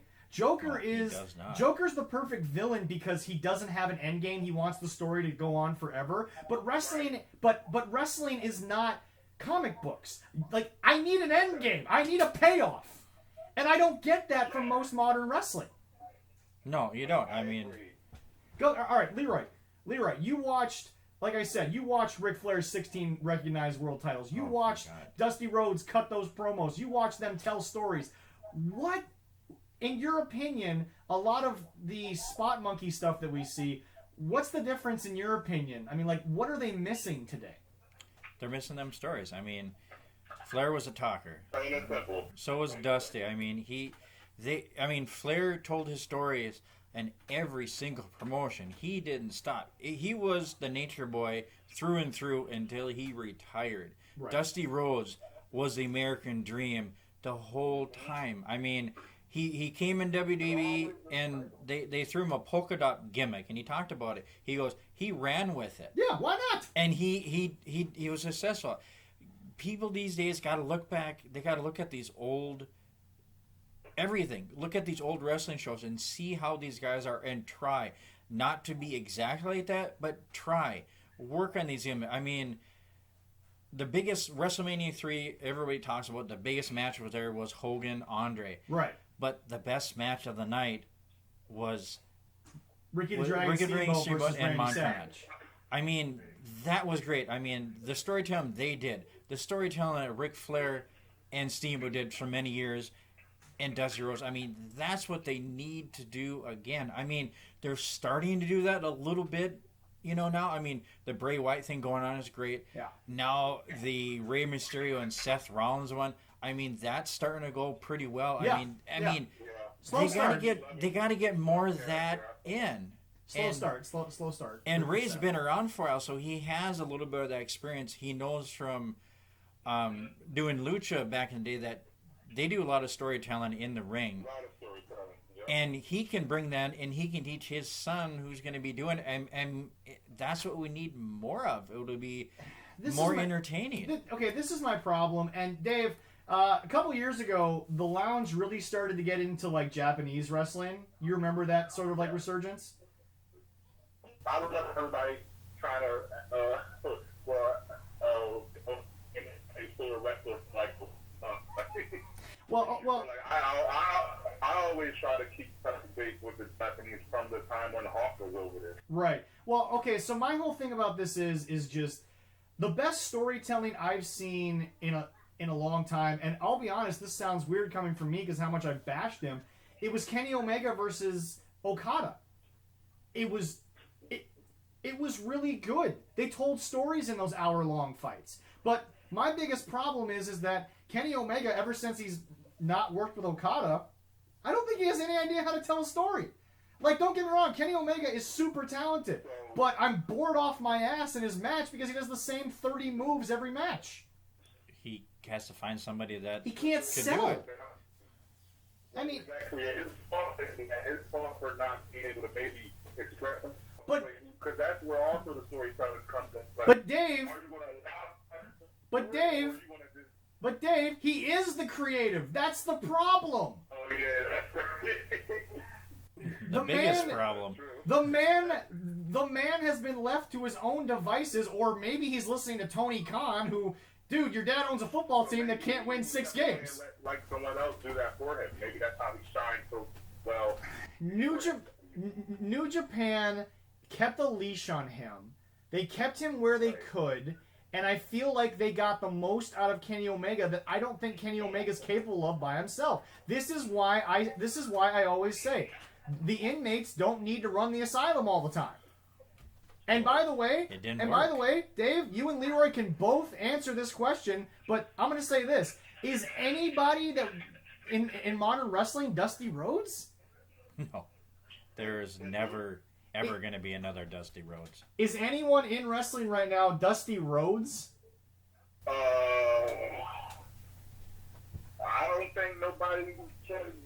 I don't think no one will be given the room to grow to be a Dusty Rhodes. You know what I mean? Like, I feel like anybody who's not doing flips is not really getting no no real TV time. But the thing about it is yeah, but the thing about it is, and great point by the way, but the thing about it is that you've got so many talented guys, but the problem is that I don't think anybody has the mind like Dusty. Dusty was a wrestler who could also be a booker, but I don't, and I don't think Cody has that. I think Cody has a lot of his dad in him, but I don't think he got the booking gene. No, he didn't. See, it's hard to tell though, because like I said, like WWE was always like they have had great storylines, and WWE has had great storylines, and Japan has had great storylines. AEW is just getting started, like, and listen, I'm a WWE lifer. I feel like what they did to the game when they made all the territories pretty much come together to step up to the big dog, I feel like that's solidified as WWE as, the kingpin of this stuff. Okay. Yeah. At the same time, WWE at one point wasn't what it was today. I'm not ruling against it, but I still feel like we have to leave some room to grow. We have to, I don't know if we have much room to let, what's his name, bro? Mr. Creative over there. But I still feel like it's not really fair to judge this shit yet.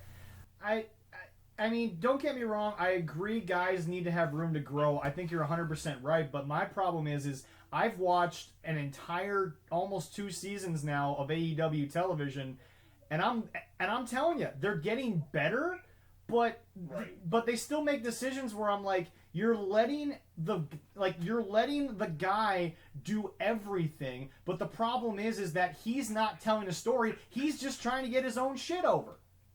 And with that, it's like, okay, if you don't learn from that mistake with WCW, what are you doing? You know what I mean? The one guy just run the whole show. So I don't know why Cody feels so comfortable letting him do that. Maybe, like I said, it looks like Cody likes being a wrestler too at the same time, so maybe he can't focus on both.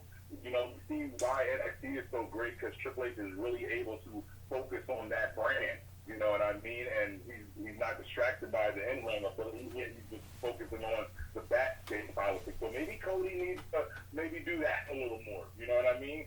And maybe allow himself time to actually get in that. We can wrestle Cody. We know you grew up in this business, but running a business is something completely different. But we're like 2 seasons. Yes, that might be enough time for some people to be like to give a fair analysis. I'm gonna give him, maybe one more. Okay, that's fair. But my whole thing about this comes down to this, is that I actually think AEW's got talent. I think they've got some big star potential, but they're gimmicky. They're doing stupid things that, look. How many times over the years have we seen great stars be reduced to rubble because they wanted to be, or just because, they got thrown into the worst gimmick and they could never bounce back, That's fair. The talent is great, and you would think that it's enough to something that we love so much called wrestling, but no, you need all aspects to be great, to be a star. Storytelling is one of them. Wrestling ability is very important, but without, a combination, it's like The Rock. Everybody knows The Rock is not the most technical wrestler, but what he does, he's really, really great at. You know what I mean? He's not the greatest on the mic. I would say he's the best in the mic. He's the carry match, and what people always don't focus on is Rock never hurt nobody. He never really got hurt, and those are the things that you have to really focus on, in the business as well. But he could go tell a story, get in there, do his business, and leave. AEW has a lot of talent. They need more mature talent. That's why I'm glad YCJ's over there. And like I said, like with a mind like that and the mind of Cody Rhodes grew up in this business, I think with just a little more time, they're never going to be WWE. They cannot ever need them to be. You know what I mean? We don't even need them to be better than, maybe we need them to be a little better than WWE. Maybe. That's fair. That's fair. But given time, I think they will give us a good product. It is not TNA. Let's say that. It's nowhere near TNA. It's not that bad. There's no doubt. That's the one bonus they got. Yeah. So anyway, Leroy, your thoughts on today's storytelling? I mean, is there a way to fix it? Is there a guy that can fix it? I mean, you watch the greats. It's hard to say. Irreplaceable guys. Yeah, it is. It's you know, listening to I listened to a little bit of DDP talking about growing up and having Dusty tell him, I can see your potential, but I don't see that. But then he goes, then I didn't see it until I watched you just like 2 minutes ago in the ring. Okay. I mean, Fair. it's I don't know if there's any guys out there like that. I mean, Triple H in NXT, he's the only one close right now that we can think of. But Go ahead, Dave. There's guys out there. It's just a fighting of like, why is Paul Heyman not in creative control anymore? Seriously. Well, okay. I'm gonna stop you right there. I love Paulie. He's my guy, but it also has to be the fact that Paulie, I think, only does his best work when he's fully in control, and you're never gonna be fully in control when Vince is involved. No. It's just never gonna happen. Okay, you prove my point. So when you have these great writers who have to write into the big head, at the end of the day, it's the big head who are, calling the shot. So there are great writers out there that can help carry these wrestlers and have great matches with great stories. But I just think it's one of those things when you have, too many chiefs and not enough Indians, mm-hmm. That's a good line. Maybe not in Duluth, but that's a good line. Yeah. Oh yeah. I feel like they need to get somebody some real creative control, and you have to give them like a president. You have to give them at least 2 years to really create something. You know what I mean? That's fair. I'm definitely willing to give them time. My biggest issue with them is just how arrogant they've come out of the gate. I feel like I agree with you, but everybody knows who he's going against, and he wants it to be known that he's not good. Whether that's to credit him or discredit him, he's letting you know where he can. He does kind of respect that. That's perfectly fine. No, and that's fair. And when my season 1 review comes out, I'll definitely put that into account there. So anyway, with the sledgehammer and smash Triple H, the whole, that he was like, listen, this is the type of statement I'm trying to make. They need to pay more attention to themselves. They need to stop with the not so subtle shots at WWE. Yeah, just concentrate on yourself. I never like when promotions cross this promotions. It's like you're only giving them True. publicity. True. Sometimes it does work, Yeah, no, that's fair. Anyway, Dave, thank you so much for everything. This has been a pleasure. Love having you on the show. We will definitely have you back on. We're going to work on some technical issues to make sure that you're on a little better next time. We lost you once or twice, but Leroy, I enjoyed the show. I feel like we had a great conversation. Dave, I know for your first time we had a pretty heavy conversation topic, but thank you so much, man. That was great. Man, I appreciate you guys, man. I know y'all want to work out those little technical difficulties. I know y'all got some great editing over there. But I look forward to being on the next show, guys. All right. Well, anyway, so Leroy, any parting words you've got? No, just... Long live wrestling, man. Long live wrestling. Long live good wrestling, man. That's right. Good wrestling. As I tell my kids all the time, love each other. Let's deal with what we're doing. Get back to what we love. Being good to everybody. Putting on some good shows. And respecting everybody that you're working with. Inside and out. Backstage and everything. I mean, let's do that. That's the best way I can end this show. Thank you all very much. Dave, love you to death, bro. Thanks for that. I'll see y'all in the lounge, man. All right, man. See you there. And for Zach and Leroy and Dave, of course, like and subscribe to us on Facebook, YouTube, and we will see you all next time. Thank you so much.